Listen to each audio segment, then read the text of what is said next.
హల్లెలూయా, హల్లెలూయా. దేవుని పరిశుద్ధ సంఘానికి ప్రభు పేరిట వందనాలు తెలియజేస్తూ ఉన్నాను. మంచిది. ఆనవాయితీగా ప్రతి సంఘములోనికి నూతనంగా సంఘాల్లోనికి వెళుతున్నప్పుడు సంఘాన్ని వందనాలతో ఆరంభించడం అనేది ఒక మంచి ఆనవాయితీ. క్రైస్తవుడు అంటే సంస్కారము కలిగినటువంటి వాడు. నమస్కారానికి నమస్కారము సంస్కారం కదా. దేవుని నామంలో మనం వందనాలు చెప్పినప్పుడు మీరందరూ కూడా చక్కగా వందనాలు చెప్పాలి. వందనాలతోటే మనం ఆరంభించుకోవాలి. పౌలు ప్రతి పత్రికలో కూడా వందనాలతోటే ఆరంభించేటువంటి చక్కని కార్యం ఉంది. కాబట్టి మనం దేవుని పరిశుద్ధ వాక్యములోనికి వెళ్దాం. ప్రభునందు నాకు అత్యంత ప్రియులారా, చదవబడినటువంటి లేఖన భాగాన్ని మనం ఒక్కసారి పరిశీలించినట్లయితే 20వ శతాబ్దపు అపోస్తలుడు, ప్రవక్త అని పిలిపించుకున్నటువంటి ఒక గొప్ప దైవజనుడు లియోనార్డో రాబినిల్ గారు. ఈ లియోనార్డో రాబినిల్ గారు దైవజనుల గురించి రెండు ప్రాముఖ్యమైనటువంటి అంశాలను ప్రస్తావిస్తారు. దైవజనుడికి ఉన్నటువంటి రెండు కన్నులు రెండు విషయాలపైన కేంద్రీకరించి ఉంటాయి. ఒక కన్ను ఎప్పుడు కూడా ఎలా ఉండాలి అంటే నశించిపోతున్న పాతాళం వైపుకు చూస్తూ ఉండాలని బోధించే ప్రతి బోధ, చేస్తున్న ప్రతి పరిచర్యలో దైవజనుని ఒక కన్ను పాతాళం వైపుకు చూస్తూ ఉండాలి, అగ్నిగుండం వైపుకు చూస్తూ ఉండాలి. నీ సమీపంలోకి వచ్చి ఒకడు అక్కడ కాలిపోతున్నప్పుడు దానికి నువ్వు లెక్క చెప్పేటువంటి స్థితి ఉండాలి. నశించిపోతున్న ఆత్మల వైపుకు ఒక కన్ను చూస్తూ ఉంటే రెండవ కన్ను ఎట్టు ఉండాలి అంటే నిత్యమైన న్యాయపీఠం వైపుకు ఉండాలి. నిత్యమైన న్యాయపీఠం ముందుకు ఆ కన్ను చూస్తూ ఉంటుంది. ఎందుకు అని అంటే నువ్వు చేస్తున్న ప్రతి దానికి నువ్వు లెక్క చెప్పాలి. ఇప్పుడు దాదాపు 250 మంది ఉంటారు. ఈ 250 మంది నా గంటన్నరకు లెక్క చెప్పాలి. ఒక్కొక్కరు దాదాపుకు నేను ఎంతసేపు మాట్లాడితే అంతసేపు గంటన్నరకు లెక్క చెప్పాలి. అంటే ఇక 250 ఇంటూ ఒక గంటన్నర వేసుకో, బాగుంటుంది. ఇంకోటి అయితే చెప్పనా, మీ 250 మంది గంటన్నర లెక్క నేను చెప్పాలి. అయ్యగారు పిలిచింది కదా 4 మాటలు చెప్పి 2 జోకులు వేసి ఇద్దరం షేకాన్ని తీసుకొని ప్రార్థన చేసుకొని ఇద్దరం ఇంటికి వెళ్ళిపోను. ఏం చేసినావు అని దేవుడు అడిగితే ఆ గంటన్నర లెక్క నేను దేవుడి దగ్గర చెప్పగలగాలి. సత్యమును ప్రకటించి సంఘమునకు ఆశీర్వాదకరమైన సందేశం ఇవ్వకపోతే అదంతా కూడా లెక్క చెప్పే స్థితిలో ఉండే స్థితి లేకపోతే అదంతా కూడా ఏమైపోతుంటే వృధా అయిపోతుంది, వ్యర్థమైపోతుంది. అట్లనే విన్న గంటన్నరకు మీరు కూడా లెక్క చెప్పాలి. పిలిచారు కాబట్టి వచ్చారు. 1:30 కాగానే చక్కగా భోజనాలు చేసి కొద్దిసేపు అలా రెస్ట్ తీసుకొని సాయంత్రం పుడికి తీసుకొని ఇంటికి పోదాం అనుకున్నారు. అనుకో, న్యాయపీఠం ముందుకు పోయినప్పుడు దేవుడు అడుగుతాడు, ఆ గంటన్నర లెక్క నువ్వు చెప్పే బిడ్డ అన్నాడు అనుకో, దానికి కూడా నువ్వు లెక్క చెప్పాలి. కాబట్టి కొద్ది సమయమైనా మనం జాగ్రత్తగా దేవుని వాక్యాన్ని ఆలకిద్దాం. దేవుని సన్నిధిలో ధన్యులమవుదాం. దేవుని పరిశుద్ధ వాక్యములోనికి వెళ్దాం. చదవబడిన లేఖన భాగం పరిశుద్ధ బైబిల్ గ్రంథంలో వాక్యాన్ని ఉపదేశిస్తున్న ప్రతిసారి కూడా వాక్యం యొక్క ప్రాశస్త్యము చెప్పడం ఒక ఆనవాయితీ ఉంటుంది. నాకు వాక్యాన్ని ఉపదేశించాలి, కానీ వాక్యం యొక్క గొప్పతనం తెలిస్తే, the importance of the word, వాక్యం యొక్క ప్రాముఖ్యత ఏంటి, వాక్యానికి ఉన్నటువంటి గొప్పతనం ఏంటి అనేది మనం తెలుసుకోగలిగితే వాక్యాన్ని వినే ఆ యొక్క పద్ధతి మారిపోతుంది. ఈ రోజుల్లో అందరి చేతుల్లో బైబిల్ వచ్చేసి లీస్ట్ కాస్ట్ లో బైబిల్ దొరుకుతుంది, దాదాపుగా 100 రూపాయలు. ఇంకా కొన్ని డినామినేషన్లు అయితే ఫ్రీ సర్వీస్ కూడా వచ్చేసి. ఇక క్రొత్త నిబంధన అంటే అర్థమే లేదు. చిన్న బ్లూ కలర్ బుక్ ఒకటి దొరుకుతుంది మనకి. అది ఎక్కడ ఉంటుందంటే ఇంట్లో ఎక్కడ పడితే అక్కడే ఉంటుంది. వాక్యము చాలా అందుబాటులో ఉంది, కానీ నేర్చుకోవడానికి సిద్ధ మనసు కలిగిన స్థితిలో విశ్వాస జీవితాల్లో. కానీ రష్యా దేశంలో కమ్యూనిస్ట్ కంట్రీలలో సేవ చేస్తున్నటువంటి దైవజనులు వాక్యాన్ని చూచే విధానం కానీ, వాక్యాన్ని చదివే విధానం కానీ, దాన్ని అర్థం చేసుకుంటున్న విధానం కానీ నీకు తెలిస్తే నీ బైబిల్ వాక్యం ధ్యానము చేసేటువంటి పద్ధతి మారిపోతుంది. రొమేనియా దేశంలో రిచర్డ్ ఉమ్రాన్ గారు చేసిన పరిచర్య కొరకు దాదాపుగా 14 సంవత్సరాలు చెరసాల శిక్ష అనుభవించారు. ఈ 14 సంవత్సరాల చెరసాలంటే నీవు నేను అనుభవించేటువంటి చెరసాల కాదు. కటిక చీకటి గది, సూర్యుని చూసే అవకాశం లేదు, ప్రక్కన ఉన్నటువంటి ఖైదీని చూసే అవకాశం లేదు. చాలా చీకటి, వినికిడు ఉండదు, గాలి రాదు అందులోకి. కట్టుదిట్టమైనటువంటి ఏర్పాట్లు ఉంటాయి. కొన్ని వందల మంది అందులోనే ఉంటారు, కొన్ని సంవత్సరాల తరబడి అందులోనే ఉంటారు. స్నానాలు ఉండవు, ఒకటి ఉండదు, రెండు ఉండదు, అన్ని అందులోనే. అక్కడ ఉన్న వాక్యాన్ని నేర్చుకుంటున్నారు అట. ఎట్లా కుదురుతుంది చెప్పండి? అక్కడ ఉండి వాళ్ళు వాక్యాన్ని ధ్యానం చేస్తున్నారు. ఎలాగో చేస్తున్నారు అని అంటే, ఒక ఖైదీ రాగానే ఆయనకు తెలిసిన వాక్యం అంతా చెప్పేస్తాడు. ఆయనకి జ్ఞాపకాల్లో ఉన్నవన్నీ చెప్పేస్తాడు. అలా ఒక్కొక్కరు మాట్లాడుతున్నప్పుడు ఒక రోజు వచ్చేసరికి అందరి దగ్గర ఉన్న వాక్యం అయిపోయిందట. ఇక ధ్యానం చేసుకోవటానికి బైబిల్ లేదు, చదువుకోవటానికి వెలుతురు లేదు, ధ్యానం చేసే అవకాశం లేదు.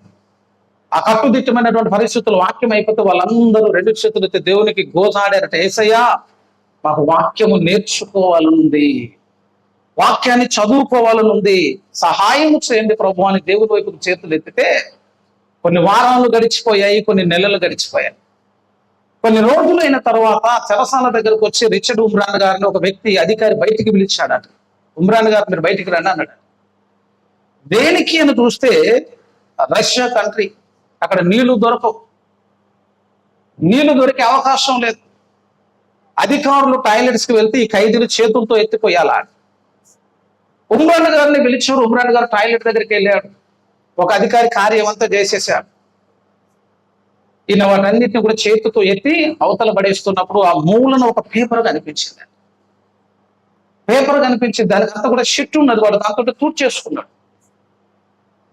ఈయన మొత్తం చేసే కానీ పేపర్ మీద ఈయన దృష్టి పడి ఒకసారి ఆ పేపర్ ఏంటని తీసి చూసరికి అది రోమా పత్రిక 8వ అధ్యాయం ఉందట. దాన్ని కమ్యూనిస్టు కంట్రీలో దేవుడు లేడని చెప్పడానికి, దేవుణ్ణి నమ్ముతున్న వాళ్ళని అవమానించడానికి వాళ్ళు వాష్ పేపర్ గా దేన్ని వాడేటోళ్ళు అన్నట్టు బైబిల్ని వాడుతున్నారట. దైవజనుడు గుండె పగిలిపోయింది. అసలు ఎక్కడ ఉండాల్సినటువంటి పవిత్రమైనటువంటి వాక్యం ఇప్పుడు ఎక్కడ ఉంది? అదంతా షిట్ అయిపోయిందట. చాలా బాధ అనిపించి గుండె అట్లా బరువు అయిపోయింది.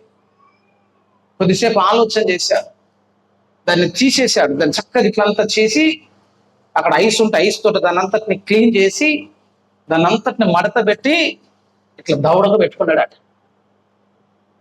దౌడగా పెట్టుకొని అధికారుల దగ్గర పోయి థ్యాంక్స్ అని చెప్పాడు.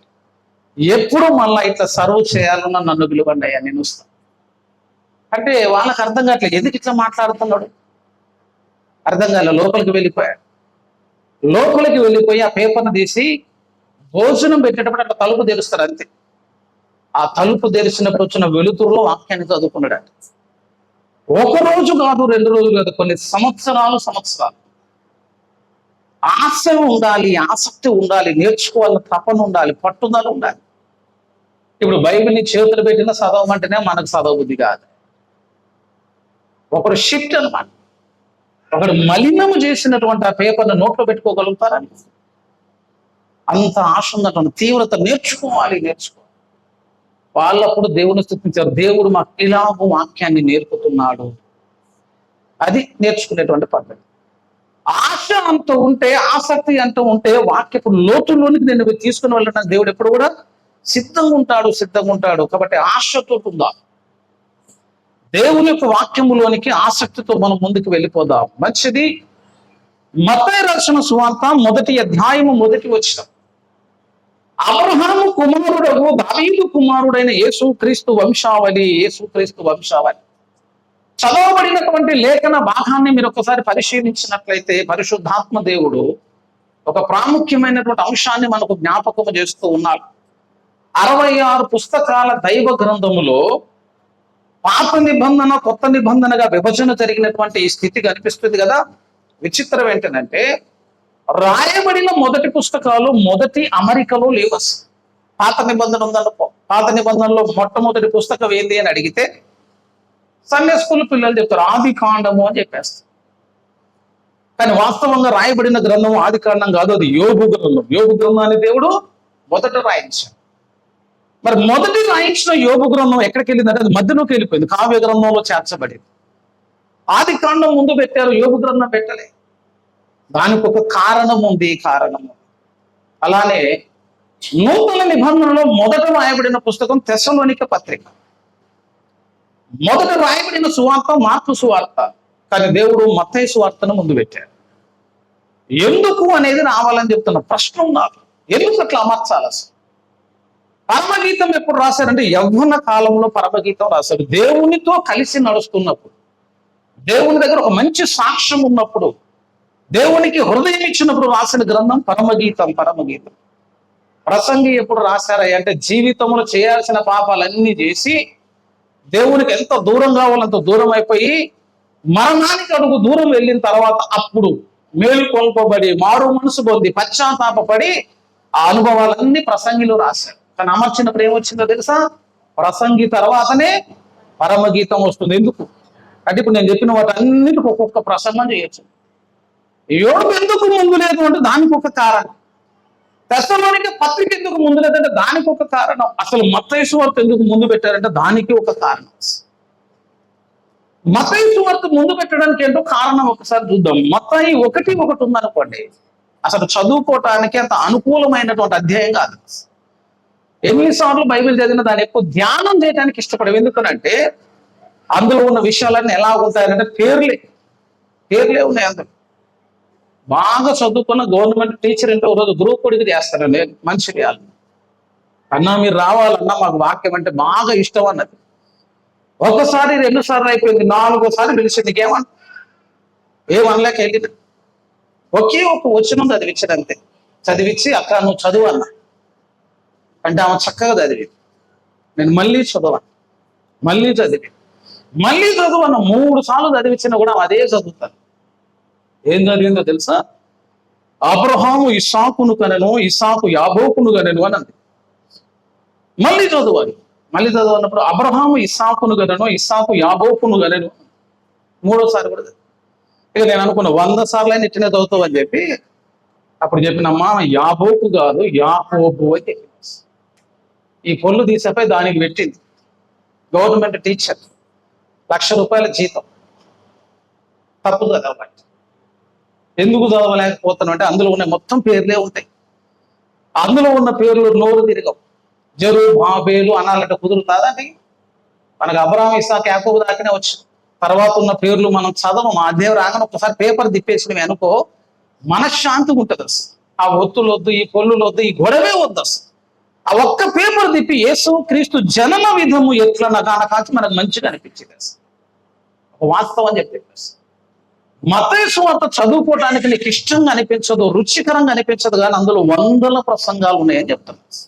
100 మెట్టుకు ఒకటి చెప్తాను, ఒక లైన్ అయినా చెప్తాను. అందులో తరములని 14 తరముల ప్రస్తావన కనిపిస్తుంది. అబ్రహాము మొదలుకొని 14 తరాలు, చెరలోనికి పోయిన కాంచి 14 తరాలు, దావీదు కాంచి 14 తరాలు, 14 మూలు 42 ఉంటాయి. మొత్తం 42 తరాలు అనే మాట కనిపిస్తుంది కదా. ఇశ్రాయేలీయులు అరణ్య యాత్ర చేసినప్పుడు మొత్తం విడిది స్థలాలు 42 విడిది స్థలాలు. ఒక్కొక్క స్థలంలో దేవుడు ఒక్కొక్క పాఠాన్ని నేర్పుతున్నాడు. ఒక్కొక్క దగ్గర దేవుడు చెక్కటం మొదలు పెడుతున్నాడు. అలాగే 14 చక్రపు పనులు జరిగితే అప్పుడు వాడు కానానుకు యోగ్యుడవుతాడు. ప్రతి పాఠం నేర్చుకోవాల్సిన పాఠం. రెఫీదీము దగ్గరకు వచ్చినప్పుడు దేవుడు బండను చీల్చి ఆ బండలో నుంచి నీళ్ళు ఇచ్చాడు, పరిశుద్ధాత్మ అభిషేకం అని. సీనాయి కొండ మీదకి వచ్చినప్పుడు జీవవాక్యమును దేవుడు ఇచ్చాడు, అది వాక్యము. ఆ 42 స్థలాలలో నువ్వు నేర్చుకునేటువంటి పాఠాలు నేర్చుకుంటే క్రీస్తు యొక్క పోలిక నీ లోపలికి వస్తుంది, క్రీస్తు యొక్క పోలిక నీ లోపలికి వస్తుంది. అలానే ఈ 42 తరాలలో తరాలకు ఒక భక్తుని దేవుడు జ్ఞాపకం చేస్తాడు. అబ్రహాము అంటాడు, ఇస్సాకు అంటాడు, యాకోబు అంటాడు. ప్రతి భక్తునిలో దేవుడు చెబుతున్న ఒక లక్షణం ఉంటుంది. ఆ లక్షణాలన్నిటిని ఒకసారి జ్ఞాపకం చేసుకోవాలి. అబ్రహాము అనగానే విశ్వాసము, ఇస్సాకు అనగానే విధేయత, యాకోబు అనగానే యెహోవాలో చేసినటువంటి ప్రార్థన, పోరాటం, దావీదు దేవునికి ఇష్టడైనటువంటి ఉద్దేశం. ప్రతి భక్తునిలో ఉన్నటువంటి ఒక్కొక్క లక్షణాన్ని నువ్వు పట్టుకోగలిగితే ఆ 42 లక్షణాల సంపూర్ణ పోలిక పేరే నజరేయుడైన యేసు అని చెప్తున్నారు. ఆ 2 చెప్పుకుంటే 2 రోజులు గడిచిపోయింది. అసలు ఒక పాట ఒక పల్లె ఒక చరణం అదే రమ్మని దయచేసి కొంచెం ముందు జరగండి అమ్మా. వరకు కూర్చోవచ్చు. 10 మంది పడతారు ఈ ఏరియాలో. కొంచెం ముందు జరిగితే దయచేసి కొంచెం ముందుకు. వాళ్ళు పాపం దూరం నుంచి వచ్చారు కదా, అందుకే ఆలస్యమైంది. కొంచెం ముందు జరగకమ్మా. పురుషులు బయట కూర్చోండి. వందనాలు. ఇంకా స్థలం లోపల సరిపోకపోతే బయట కుర్చీలు ఉన్నాయి, షెడ్ కింద కుర్చీలు వేసుకొని కూర్చొని వినపడతాయి.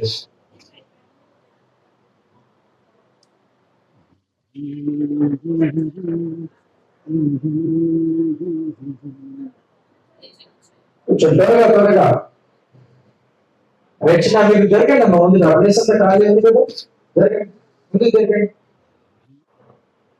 వెరీ గుడ్, మంచి వాళ్ళు మీరందరూ. ఎందుకంటే వచ్చిన వాళ్ళకి అక్కడ ప్లేస్ ఇవ్వాలి.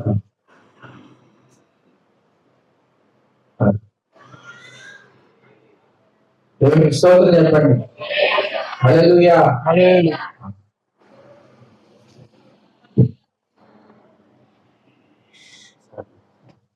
హల్లెలూయా, హల్లెలూయా. 42 తరాలలో ప్రతి భక్తునిలో దేవుడు ఒక లక్షణాన్ని ఎత్తిపట్టి మనకు ఒక సాక్షిలాగా చూపెట్టిన సందర్భాలు కనిపిస్తాయి.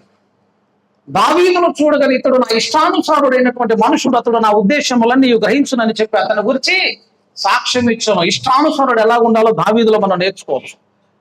విశ్వాసం ఎలా ఉండాలో అబ్రహాము జీవితంలో తెలుసుకోవచ్చు. అలాగ 42 లక్షణాలను గడిపితే ఒక సంపూర్ణ పురుషుడు వస్తాడు. ఆ పురుషుడి పేరు నజరేయుడైన యేసు. యేసు అట్లా ధ్యానం చేయాల పద్ధతి అంటే అట్లుందా. అందులోనూ ఒక అద్భుతమైన విషయం ఉంటుంది. వంశావళిలో ఎప్పుడైనా యూదులు స్త్రీల పేరు ప్రస్తావించడానికి ఇష్టపడరు. పురుషుడి పేరే.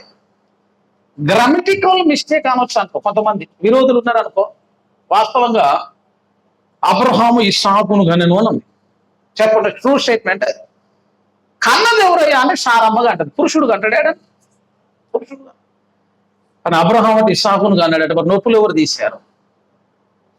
ఇస్సాకు యాకోబును కన్నాడు. యాకోబు యాకోబు కానీ దగ్గరంతా పురుషుని పేరే చెబుతున్నారు. చివరికి వచ్చేసరికి ఒక స్త్రీ గురించినటువంటి ప్రస్తావన, మరియమ్మను గురించిన ప్రస్తావన వస్తుంది.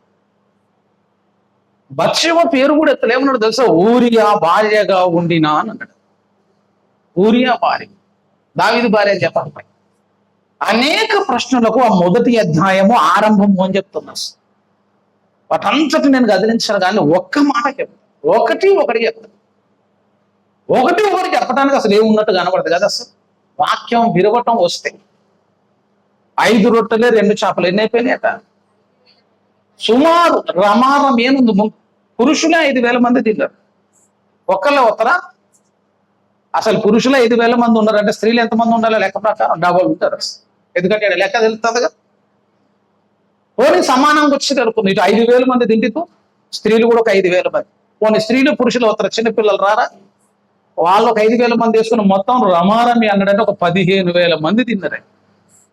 ఎంత అంటే 5 రొట్టెలు 2 చిన్న చేపలు అని చెప్పారు. ఎంత విశాలమైనటువంటి ఆశీర్వాదం ఎట్లొచ్చిందంటే అది ఆయన విరిచాడు. ఆయన విరిచి అన్నట్టు చూసావు. ఆ చిన్నదాన్ని విరిస్తే అంత సమృద్ధి వచ్చింది. 12 గంపలు ఎత్తిది. 12 గంపలు. సమయం వచ్చింది కాబట్టి ఒక మాట చెప్తా. భోజనం కూడా ఇందులో కూడా వచ్చింది. భోజనాలు పెట్టినప్పుడు నేను ఒక్క మాట అయితే చెప్పాలి. ఎందుకంటే తృప్తిగా తినాలి అని అంటే అది ఎట్లున్నా తినాలి. ఇప్పుడు ఎట్లుండేది నాకు కూడా తెలియదు. పడేయదు. ఎందుకంటే 12 గంపలు ఎందుకు ఎత్తిండ్రు వీళ్ళు? తిన్నారుగా, అయిపోయిందిగా. అది ఆశీర్వాదం అని ఎత్తారు. దేవుని ఆశీర్వాదం వ్యర్థంగా పోవద్దని 12 గంపలు ఎత్తే తలా కొన్ని పట్టకపోయారు. రుచి చూడటానికి కాదు, అది ఆశీర్వాదం అని నమ్మాలి. అది పద్ధతి. ఇప్పుడు వాక్యం కూడా చిన్నగానే ఉంటుంది, కానీ దాన్ని విరవటం వచ్చిందనుకో మళ్ళీ గంపలు ఎత్తుకోవటమే కానీ ఆగిపోయే ప్రసంగాలు ఉండవు. నువ్వు ఎంతసేపు కూర్చున్నా చెప్పు, ప్రసంగానికి ఎక్కడ ఆగేది ఉంటుంది. ఒకటి చాలా చిన్న మాట. అబ్రహాము కుమారుడును దావీదు కుమారుడైన యేసుక్రీస్తు వంశావళి. ఇప్పుడు దీని మీద మాట్లాడాలి. చైనా దేశంలో ఒక గొప్ప బోధకుడు ఉన్నాడు. ఆయన పేరు జాన్సన్. మంచి అనర్గళంగా బోధించేటువంటి ఒక మంచి సామర్థ్యం కలిగిన బోధకుడు. ఆయన బోధించే విధానం చూసి చాలా మందికి ఇబ్బంది కలిగి క్రెడిట్ అంతా ఆయన కొట్టేస్తాడు. మనకు అసలు పేరే రాత్రి దీన్ని పరువు తీయాలనుకున్నారట ఒకరోజు. ఫెలోషిప్ వాళ్ళందరూ ఒక మీటింగ్ పెట్టారట. మీటింగ్ పెట్టి పాటలు జరుగుతున్నాయి, ఆరాధన వచ్చేసింది. అయ్యగారికి వాక్యం చెప్పేటప్పుడు టైటిల్ చెప్పలే, ఇంకా ఏం చెప్పాలో చెప్పకుండా ఆ వేదిక మీదకి వచ్చినప్పుడు ఒక మాట అన్నారట, ఇప్పుడు మన మధ్యలో ఉన్నటువంటి జాన్సన్ గారు మనకు మొత్తం ఒకటి మీద చెప్తారని చెప్పిందట. గుండె వగిలిపోయింది ఆయనకి. ఎందుకంటే ఒకటి మీద ఏముంది అన్నాడు, ఏం కనపడట్లేదు ఆయన. ఏముందన్న తీర్చి చూసరికి దావీదు కుమారుడు, అబ్రహాము కుమారుడు యేసు క్రీస్తు అని ఉంది అంతే. మోకరించి ఒక మాట అన్నాడు ప్రభువుని, యేసయ్య దీని మీద మాట్లాడడానికి నాకు సామర్థ్యము లేదయ్యా, కానీ మాట్లాడగలిగినంత సందేశం ఇందులో ఉంది. ఇది నూతన నిబంధనకు ఆరంభం అంటే అది సామాన్యమైనటువంటి వాక్యం కాదు. బోధించుటకు సామర్థ్యము దయచేయమని దేవుని సన్నిధిలో ప్రార్థన చేసుకున్నప్పుడు బోధ చేసేటాడు. ఆ భక్తుని చరిత్ర చదువుతున్నప్పుడు అక్కడ దాకా చదివిన తర్వాత నాకు నిద్ర పట్టలే. బాగా చెప్పిండు అన్నారుగా, ఏం చెప్పుకుంటాడు అసలు. ఒక 2 మాటలు అందులో రాస్తుంటే అయిపోయేది, కానీ అందులో ఏమి రాయరు. దాని మీద ఒక గంట సేపు అనర్గళంగా బోధించిండు అని ఉన్నది అంతే. ఆ రోజు నుంచి చాలా రోజులు ప్రార్థన చేస్తే, ప్రభువా ఏం మాట్లాడుంటాడు, ఒక చిన్న హింట్ అని ఇవ్వచ్చు కదా, ఏం మాట్లాడుంటాడో కొద్దిగా రాయించుండొచ్చు కదా. ఇప్పుడు చెప్పడానికి ఎవరున్నారు, దాన్ని ఎవరు చెప్పేటోళ్ళు లేరు. మళ్ళీ జాన్సన్ లేడా, ఆ బుక్ లో కూడా లేదని. కొన్ని నెలలు ప్రార్థన చేస్తే కొన్ని సంవత్సరాల తర్వాత దేవుడు అందులో నుండి విరవటానికి దేవుడు ఒక కృప చూపించారు. అది మాట్లాడితే ఒక 3-4 గంటలు మాట్లాడచ్చు. అది ఆగిపోదు కదా, మనకు ఆయాసం వచ్చి ఆగిపోవటమే కాదు.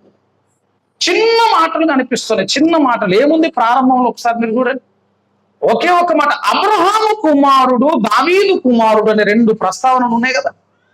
ఇక ప్రశ్నిద్దాం చూడండి, ఇక ఎట్లా పోతుంది. ఆది కాలం నుంచి మొదలు పెడితే ఆదాము కనిపించాలి. దేవుడు ప్రారంభిస్తే ఎవరితో ప్రారంభించాలి? ఆదాముతో ప్రారంభించాలి, లేదు నోవాహుతో ప్రారంభించాలి, లేదు హానోకుతో ప్రారంభించాలి. భక్తుల పరంపర అంత విశాలంగా ఉన్న దేవుడు ఎక్కడ ప్రారంభించాలంటే అబ్రహాము ప్రస్తావన దేవుడు ఎత్తుతున్నాడు. ఎందుకు అబ్రహాముతోటే నేను ప్రారంభించాలి, దావీదుతోటే ఎందుకు మరలా ముగించాలి? ఈ మధ్యలో ఎంతో మంది భక్తులు కనిపిస్తున్నారు కదా. 14 తరాల్లో 42 ప్రవక్తలు, 42 మంది భక్తుల ప్రస్తావనలు 2 ప్రస్తావన దేవుడు చేస్తున్నాడే. అబ్రహాం అన్నంత వ్యక్తిత్వాన్ని చూడండి, అబ్రహాంలో కూడా చిన్న చిన్న లోపాలు కనిపిస్తూనే ఉన్నాయి. దావీదులో కూడా బలహీనతలు కనిపిస్తూనే ఉన్నాయి. ఒక భక్తుని గురించి దేవుడు ప్రస్తావిస్తున్నప్పుడు మునుపు ఎంతో మంది భక్తులు ఉన్నా వారందరినీ విడిచిపెట్టి అబ్రహాముతో దేవుడు ఆరంభించడానికి ఒక ప్రాముఖ్యమైన కారణం ఉంది. లిటరల్ గా మనం చెప్పాలనుకో, అబ్రహాము కుమారుడు అనగానే మనందరూ జ్ఞాపకం వచ్చేది ఇస్సాకు జ్ఞాపకం వస్తుంది. దావీదు కుమారుడు అనగానే దావీదుకి ఎంతమంది కొడుకులను సొలొమోను పేరే మనకి జ్ఞాపకం వస్తుంది. ఈ 2 పేర్లతోటి దేవుడు ప్రారంభించడానికి కారణం ఏంటంటే, అసలు నూతన నిబంధన సారాంశం అంతా కూడా ఆ ఒక్క మాటలో నీకు సరిపోతుంది, ఒక్క మాటలో నీకు దొరుకుతుంది. ఇప్పుడు చూద్దాం ఎట్లా దొరుకుతుంది. అబ్రహాము కుమారుడు అనగానే ఇస్సాకు కనిపిస్తున్నాడు. ఇస్సాకు జీవితంలో ఎప్పటికీ మర్చిపోలేని ఒక ఘట్టం ఏంటంటే, అది మోరియా కొండ మీద చేసినటువంటి ఆ బలి కర్మకాండ ఒకటి ఉంది. అసలు బలి జరిగిపోయింది. ఒకసారి నాకు చెప్పండి, బైబిల్ బాగా చదివే వాళ్ళే ఉన్నారు కాబట్టి, కొండ మీద బలి జరిగిపోయిందా, జరిగిపోలేదు? కొండ మీద అబ్రహాము ఇస్సాకును కట్టి దాని మీద పండుకోబెట్టి కత్తి పైకి ఎత్తాడు అంతే.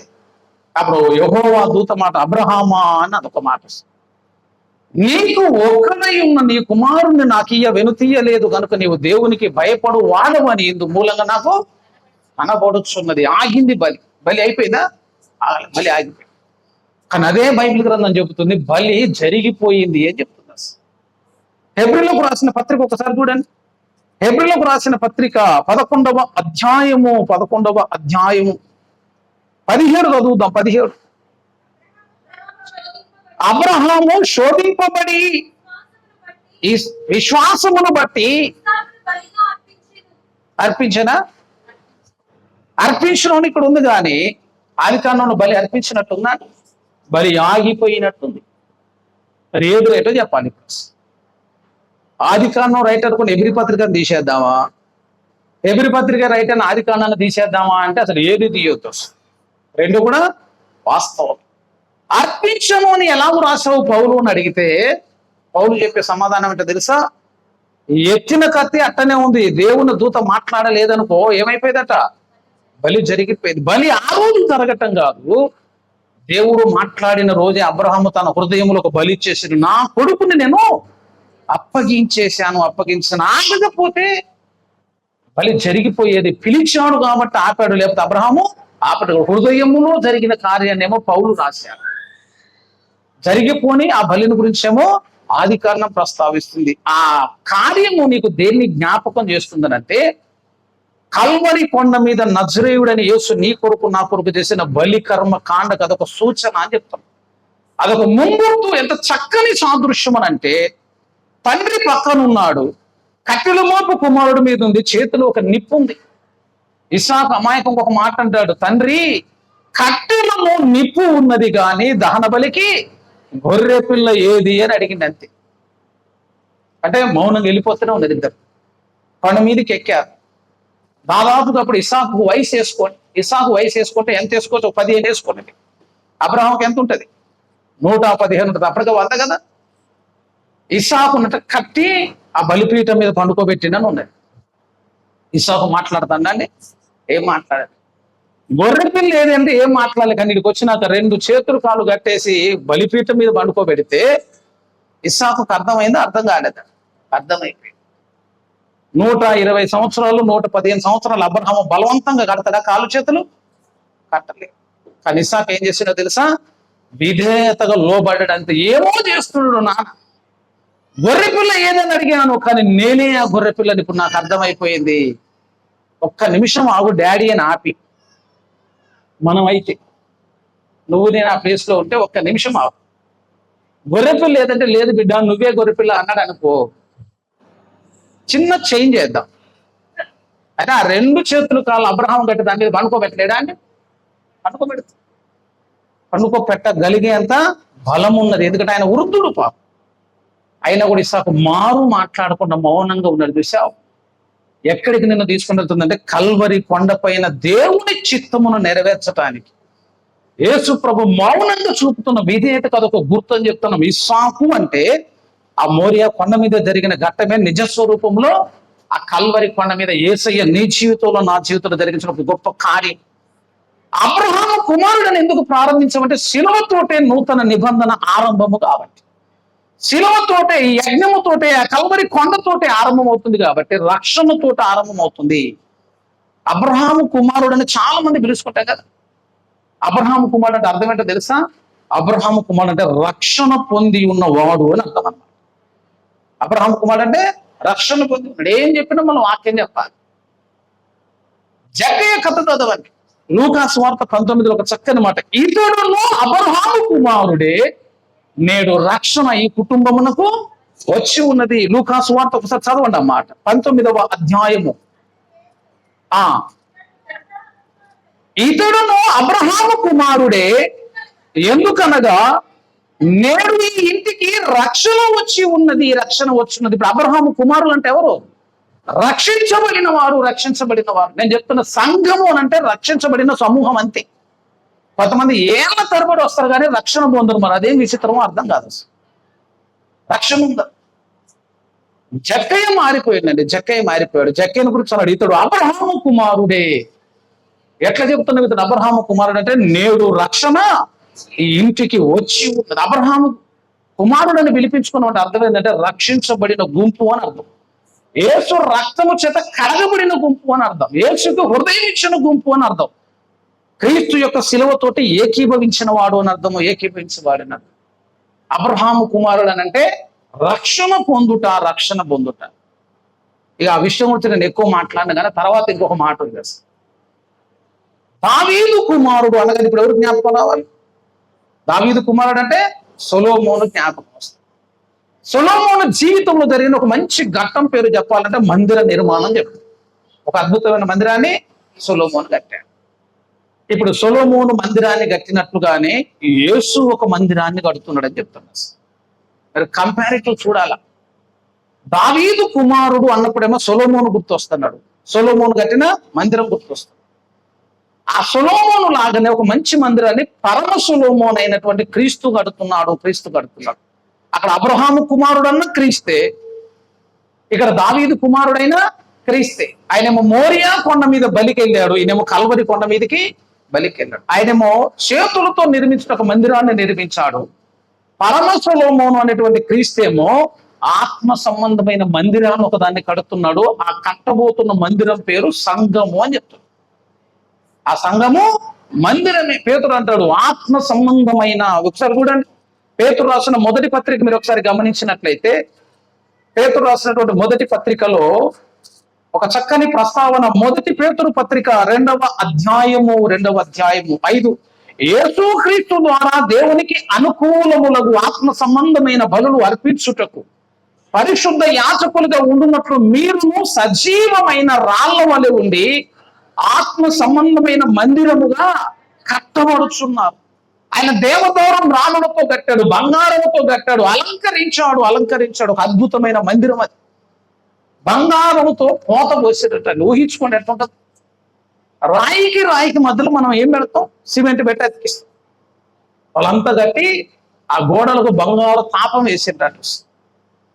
గోడలే తాపం ఉందంటే ఇక లోపల ఎట్లుంటుంది చూడండి. దీపవృక్షం ఎట్లుండాలి, ధూప వేదిక ఎట్లుండాలి, మొత్తం బంగారం. ఆ మందిరం కట్టినందుకు సొలొమోను చరిత్రలో నిలిచిపోయాడు. ఇప్పుడు ఆత్మ సంబంధమైన మందిరము దావీదు కుమారుడైనటువంటి యేసు కడుతున్నాడు. ఆ కట్టబోతున్నటువంటి మందిరాన్ని పరిశుద్ధ బైబిల్ గ్రంథం ఏమని పిలుస్తుంది అంటే సంఘము అని పిలుస్తుంది. సంఘం అంటే అది. ఆ సంఘాన్ని దేంతో కడతావు ప్రభు అని అంటే దావీదు కుమారులు అబ్రహాము కుమారులతో కట్టాలి. రక్షణ పొందిన వారి చేత కట్టబోతున్నటువంటి మందిరం అది. చెప్తున్నాను, రక్షణ లేకుండా 100 చేస్తాం. అవి దేనికి అక్కడికి రావాలి? సజీవమైన రాళ్ళు కావాలి.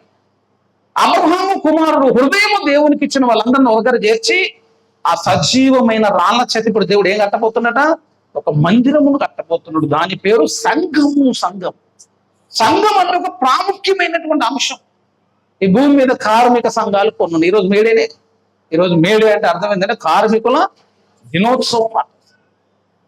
ఇక చూసినట్లు విద్యార్థి సంఘాలు ఉన్నాయి, ఉపాధ్యాయ సంఘాలు ఉన్నాయి. అసలు మామూలు సంఘాలు కాదు, అన్ని సంఘాలే కదా, ఇది కూడా ఒక సంఘమే కదా అని అనుకుంటే కుదరదు. ఎందుకంటే ఈ సంఘము మనుషులు కట్టేది కాదు.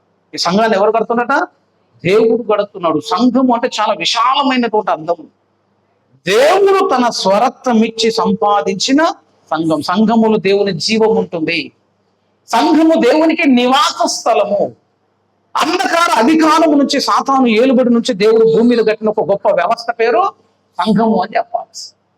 అటువంటి సంఘాన్ని నిర్మిస్తున్నప్పుడు దుష్టుడు ఊరుకుంటాడని ఊరుకోడు. వాడు చేసిన పని ఏంటో తెలుసా? లోకం అంతటిని దేవుడు ఒక పక్కగా చేసి మూర్ఖులకు ఈ తరము వారికి వేరై రక్షణ పొందుడి అని దేవుడు మాట్లాడి సంఘాన్ని దేవుడు ఏర్పాటు చేస్తే సాతాను ఏం చేశాడో తెలుసా? సాతాను ఏం చేశాడంటే ఈ సంఘములోనే ఒక చిన్న లోకాన్ని తయారు చేశాడు. కట్టుకున్న సంఘంలో నుంచి లోకము తయారవుతుంది. దేవుడు ఏ ఉద్దేశంతో సంఘాన్ని కట్టాడు ఆ ఉద్దేశము నెరవేరకుండా, ఆ ఉద్దేశము సఫలము కాకుండా పేరుకు రక్షణ పొందినవు కానీ బ్రతుకులో ఆ విశ్వాసి లక్షణాలు కనపడకుండా. సంఘం అంటే ఒక నిర్వచనం బైబిల్లోనే ఉంది. చెప్పండి. కొరింథీయులకు రాసిన మొదటి పత్రిక 1వ అధ్యాయము 2వ వచనములో కొరింథీలో ఉన్న దేవుని సంఘమునకు అనగా అని ఒక మాట కనిపిస్తుంది. క్రీస్తు యేసునందు పరిశుద్ధ పరచబడిన వారై పరిశుద్ధులుగా ఉండుటకు పిలువబడిన వారికి ప్రతి స్థలములోనూ ప్రార్థన చేయు వారికి అందరికీ అన్నాడు. సంఘం అంటే ఏంటంట? పరిశుద్ధులు. 2 ప్రార్థనా పరులు. ఒక సంఘములో నువ్వు ఒక విశ్వాసిగా పిలిపించుకోవాలంటే నీకు ఈ లక్షణం కావాలి. కొంతమంది రక్షణ పొందరు కానీ అన్ని పనులు చేస్తారు. అన్ని పనులు ప్రారంభం పట్టాలు వేసే కాంచుంటాడు ఆయన. నేను చెప్తున్నా, అది ఆశీర్వాదం కాదు. హెబ్రోను స్థాపకుడు భక్త సింగ్ గారు ఉన్నారు. భక్త సింగ్ గారు అంటే సంఘంలో రక్షణ లేనితో స్విచ్ కూడా అయిపోయాడు. స్విచ్ ఏమన్నా కూడా వద్దురా నువ్వు వేయకరా అంటాడు. ఏం వాడేస్తే ఎలాగదా? వాడేస్తే ఎలుగుద్దు కదా. అయినా కూడా నువ్వు స్విచ్ కూడా వేయద్దు. ఎందుకంటే నీ హృదయమే నువ్వు దేవునికి ఇయ్యలేదు. నీకెందుకురా పరిచర్య? వస్తే పరలోకం వస్తావా? పరలోకం రాని కాడికి, ఈ బలం లేని కాడికి, ఈ ఫలము లేని కాడికి నువ్వు ఎందుకు పని చేయొద్దని చెప్పేసి పని చేయనివాడు. రక్షణ లేనివాడు అంటే దేవునికి ఇష్టం ఉండేటువంటి జీవితం కాదు.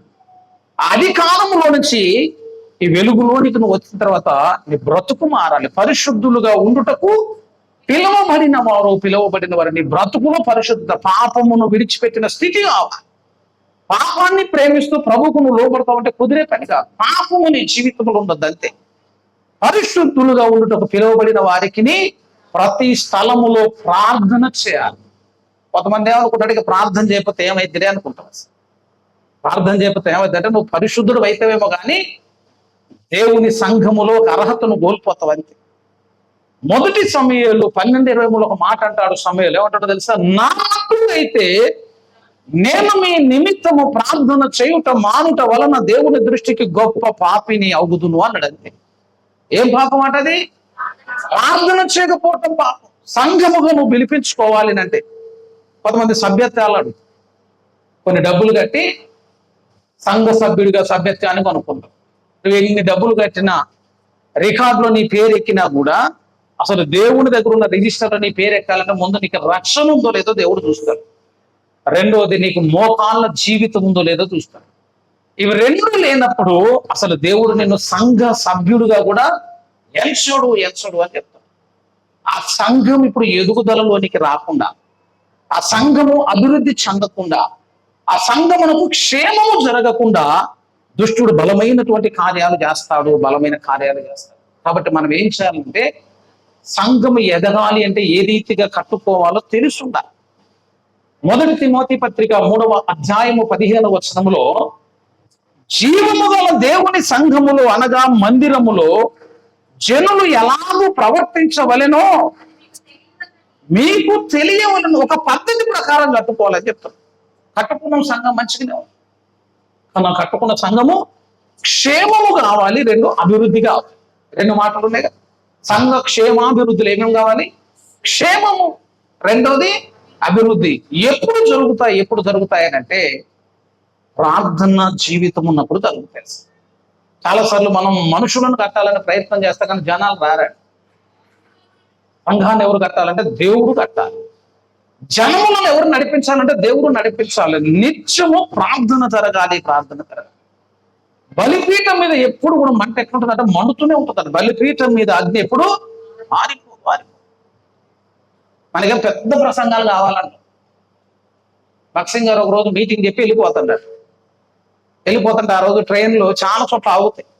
ఎంతసేపు ఆగుతాయో తెలియదు, ఎందుకంటే అవతల లైన్ క్లియర్ అయ్యేంత వరకు కూడా ఆగుతా ఉంటాయి. ఒక దగ్గర ఆగిందట అంతే. ఆగంగానే చాలా మంది జనాలు అక్కడ గుంపుకు చేరారు. గుంపు వచ్చి ఆయన ఒక మాట అన్నారు, అయ్యా ఏదైనా ఉంటే చెప్పండి అయ్యా, ప్రసంగం చెప్పండి అన్నారట. రైలు భోగిలో ఉన్నాడు ఆయన. ఇక కూర్చొని చెప్దాం అనేసరికి సైరన్ మోగింది. అక్కడ 100 మంది ఎదురు చూస్తాడు, ఏమన్నా మాట్లాడతాడు. సైరన్ వచ్చేసి ఇక నిమిషాల్లో అది మూవ్ అయిపోతుంది, కదులుతా ఉంటుంది. ఏం మాట్లాడాలో అర్థం కాక దైవజనుడు ఒక మాట అన్నాడు, బలిపీఠము మీద అగ్ని ఎప్పుడు ఆరిపోవద్దు, నీ ప్రార్థన అగ్ని ఆరిపోవద్దు అని చెప్పి వెళ్ళిపోయినట్టు. మండుతూనే ఉండాలి. బలిపీఠం ఎప్పుడు మండుతున్నట్టుగా నీ ఆధ్యాత్మిక జీవితం కూడా ఎట్లుందంటే ఇప్పుడు మండుతుండ. నువ్వు చేసుకున్న తీర్మానాలలో నువ్వు స్థిరంగా నిలబడాలంటే, నీ శక్తికి మించిన కార్యములు దేవుడు నీ ద్వారా జరిగించాలనంటే దేవుడు నీ జీవితంలో కోరుకునేది ఏంటంటే ప్రార్థన కోరతాడు. ఇంకా చాలా మందికి డౌట్లు ఉంటాయి ఇందులో. ఏం అడగకపోతే ఇయ్యడా అంటారు కొంతమంది. చెయ్య శాత కాకిదంతా కూడా.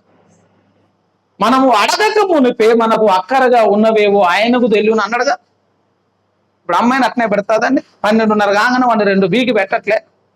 వాడు అడిగిందా పుప్పుంటుందా? ఇప్పుడు 12:30 కానీ చూద్దాం బయట. ఎంతమంది అడిగి తింటారంటే ఎవరు అడగనవసరం లేదు, గుంజుకొని పోతారు. అమ్మే అట్లున్నప్పుడు దేవుడు ఎట్లుండాలని? నీకు ఒక ఇబ్బంది ఉంది, ఆర్థికంగా ఇబ్బందిలో ఉన్నావు, అనారోగ్యంతో ఇబ్బంది పడుతున్నావు, నువ్వు నోటు తెలిసి అడగట్లేదు, కానీ దేవుడు కార్యం చేయడం. ఎందుకు చేయడో తెలుసా?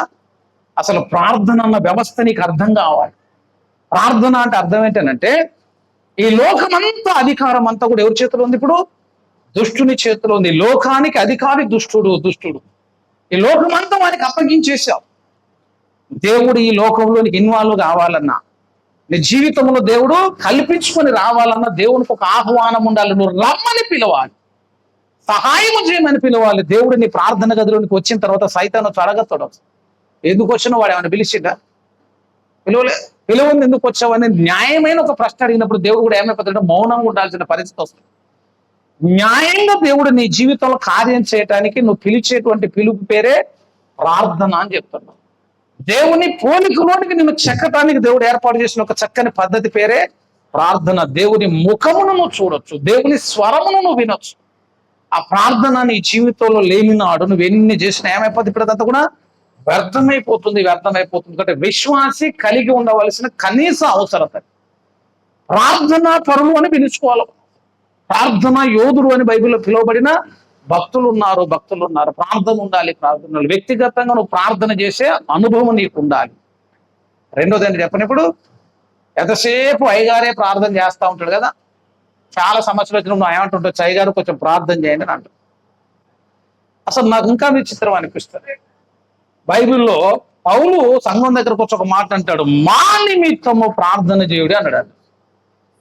పౌలు ఏమో సంఘం దగ్గరకు వచ్చి మా కొరకు మీరు ప్రార్థన చేయండి అని సంఘం గురించి మాట్లాడాడు. ఇప్పుడు మీరందరూ వచ్చి ఎవరిని అడుగుతారు? అయ్యగారు మా గురించి ప్రార్థన చేయడం మీరు అడుగుతారు. ఇప్పుడు పౌలుకి చూద్దామా మీరు చూద్దామా? పౌలు ప్రార్థన చేసుకోడా? పౌలు అద్భుతమైన ప్రార్థన పరుడు, అంత బలమైన ప్రార్థన పరుడు. ఎక్కడికి వచ్చినట్టు సంఘము దగ్గరకు వచ్చి ఒకటి అడుగుతున్నాడు, మా నిమిత్తము ప్రార్థన చేయుడి, మా నిమిత్తము ప్రార్థన, మా కొరకు మీరు ప్రార్థన చేయాలి. ఎందుకనంటే సంఘానికి క్షేమము కలగాలి అన్న, సంఘము అభివృద్ధి చెందాలన్న, సంఘము ఎదగాలి అన్న, సంఘములో దుష్టుడు పని చేయకుండా ఉండాలన్న. చాలా మంది సైతాన్ని ఏడుంటాడంటే 100 సమస్యలు చెప్తారు. ఏడుంటారా సైతాన్ అన్నం అనుకో? మద్యమశాలల్లో, సినిమా హాళ్ళలో, శ్మశానాలలో, మర్రి చెట్ల మీద అని నువ్వు ఎన్ని చెప్తావు. వాడు ఏడుంటాడు చెప్పనా? నీ పక్కనే కూర్చుంటాడు. వాడు ఏడుంటాడు, వాడు మన పక్కన ఉంటాడు. మనందరం వీడు కూర్చుంటే వాడు ఆడిపోయి ఏం చేస్తాడండి? వాడు ఆడు ఉండడు. ఎక్కడుంటాడో? దేవుని సింహాసనం పక్కన ఉన్నాడు. మానక రాత్రి బవళ్ళు తన సహోదరుల మీద నేరము మోపు వాడైన అపవాది అని బైబిల్లో. 40 దినాలు యేసును శోధిస్తున్నప్పుడు ఎక్కడున్నాడు? యేసయ్య పక్కన ఉన్నాడు. పోయేసి పరిశుద్ధుల పక్కనే ఉంటాడు. సంఘములోనే వాడు కార్యం చేస్తా ఉంటాడు. విచిత్రం ఏంటంటే వాడు సంఘములో ఉన్నా కూడా వాడు మనకు కనబడు. సామెతల్లో అగురు ఒక మాట అంటాడు, నా బుద్ధికి మించినవి 3 గలవు, నేను వివేచించలేనివి 4 గలవు. ఒకసారి ఆ మాట చూడండి. సామెతల గ్రంథము 30వ అధ్యాయము, సామెతల గ్రంథము 30వ అధ్యాయాన్ని ఒకసారి గమనించినట్లయితే 18, నా బుద్ధికి మించినవి 3 కలవు, నేను గ్రహింపలేనివి 4 కలవు. అవేమనగా అంతరిక్షమున పక్షిరాజు జాడ, బండ మీద, అక్కడ బండ మీద సర్పము జాడ ఉంది కదా. అంటే ఏంటో తెలుసా? బండ మీద సర్పము జాడ. అసలు బండ మీద ఒక సర్ప పానవాళ్ళు కనిపిస్తాయా అండి? కనిపిస్తుంది. మట్టి మీద పోయింది అనుకో, దాని ముద్రలు కనబడదు. ఇక్కడ నుంచి పాము వెళ్ళిపోయిందని ఒక ఆనవాళ్ళు కనిపిస్తుంది. బండ మీద పోయింది అనుకో, కనబడదు. ఆ బండ సంఘం. ఏం చెప్తున్నావు? సంఘములో జాడలు ఉన్నాయి, అవి నీకు కనిపించవు, నీ బుద్ధికి మించుంటాయట. సంఘంలో జరిగే కార్యాలు అట్లుంటాయి. విచిత్రం అనిపించింది నాకు. ఒక మాట చూడండి, నిర్గమకాండంలో దేవుడు మోషేని పిలిచిట్టాడు. రాను అన్నవాడినేమో దేవుడు పిలుస్తాడు, చేస్తా అన్నట్టునేమో వద్దు అంటాడు. అరే నువ్వు ఏం అవసరం లేదు, అక్కడ ఉండి బిడ్డ అంటాడు. మోషేని నేను రాను ప్రభువా, నా వల్ల కాదు ప్రభువా, అత యోగ్యుడని కాదు అన్న మోషేని పిలిచి దేవుడు సేవకు వాడుకుంటాడు. ఆ వాడుకునేటువంటి మోషే 4వ అధ్యాయంలో సున్నతి చేయలేదట, అంతే. చేయకపోతే ఏం చేసిందో తెలుసా? మోషే పీక పట్టుకుని సత్రములో యెహోవా మోషేను చంపదూషణ. రానన్ను ఎందుకు పిలిచినావు? అసలు ఏదో వచ్చి చేస్తానన్నట్టు మళ్ళీ రూల్ ప్రకారం చేయాలట, ఒక పద్ధతి చేయాలి. దేవుడితో కలిసి నడిచేటప్పుడు మోషే ఎంత ఇబ్బంది పడ్డాడు, అసలు అంత చెక్కబడ్డాడు. అసలు ఇక లాస్ట్ దేవునికి అప్పగించుకున్నాడు. అసలు కలిసి చేయాలంతే, ఇక ఇంకొక ఆప్షన్ లేదు. ఇక చేయటం మొదలు పెడితే సంఖ్యాకాండం 16లోకి వచ్చేసరికి 250 మంది మోషేకు విరోధంగా తయారైందంట. విచిత్రం ఏంది చెప్పనా? ఆ 40 లక్షల మంది 250 మంది ఒక గుంపు లాగా జరిగితే అది మోషేకు తెలవను కూడా తెలవలేదు. అంటే వాళ్ళు ఎంత గూడుపుటానే చేసినట్ట. ఎవరి మీద విరోధంగా చేస్తుంటే దైవజనుడి పైన చేసి మోషే కొంచెం గుర్తుపట్టవద్దంటే గుర్తుపట్టేట్టు తయారు చేసింది. వాడు ఎక్కడో రహస్యంగా మీటింగ్లు పెట్టుకొని కొరాహు పోయి ఒకరితో మాట్లాడాడు, అభిరాము పోయి ఒకరితో మాట్లాడిండు, దాతాను పోయి ఒకరితో మాట్లాడిండు. కళ్ళ ముందు అద్భుతాలు చేసిన మోషేకి విరోధంగా మాట్లాడితే సంఘము నమ్మింది అని చెప్తున్నా. వాళ్ళు చూడలేదా మోషే ఎర్ర సముద్రాన్ని పాయం చేసింది? ఐగుప్తులకు విడిపించిన అద్భుతాలు చూడలేదా? దేవునితో నడుస్తున్న మోషే ముఖం చూడలేదా? ఇన్ని అద్భుతాలు చేసిన మోషేకి విరోధంగా మాట్లాడితే 250 మంది నమ్మారు. అది మోషేకు తెలియని కూడా తెలవలేదు. ఇది బండ మీద సర్పము జాడంటే ఇదేం చెప్తున్నాను. సంఘం కూలిపోతాయి. అదే విచిత్రం ఏంటంటే కూలిందా కూడా మనకు తెలియకపోయాడు. ఎక్కడ ఏ ఇబ్బంది జరుగుతుందో తెలియదు, ఎందుకంటే సాతాను అలాగూ పనిచేస్తాడు సంఘం. అటువంటి కార్యములు సంఘములు జరగకుండా సంఘము కొరకు మానక ప్రార్థించే ప్రార్థనా పరులు కావాలని చెప్తున్నారు. నెమ్మది ఉండాలండి. సంఘం నడుపుతున్నప్పుడు సంతోషంగా నడిపించగలగాలి, ఆనందంగా నడిపించగలగాలి. హృదయంలో వేదన.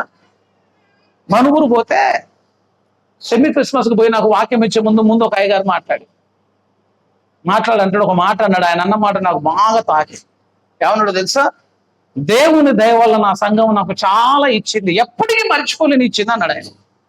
నేను అనుకున్న కారు ఇచ్చుంటదా, ఇల్లు ఇచ్చుంటాడా, లక్షల రూపాయలు డబ్బులు ఏమని ఇచ్చుంటారా అని చెప్పేసి నాకు చాలా ఇచ్చింది నా సంఘాన్ని, నేను ఎప్పుడూ మర్చిపోలేదు అని అని అని లాస్ట్కి అన్నాడు. ఒకటి అందులో బీపీ, రెండోది షుగర్ అని చెప్పి. ఒకటి బీపీ ఇచ్చిందట, రెండు షుగర్ ఇచ్చిందట.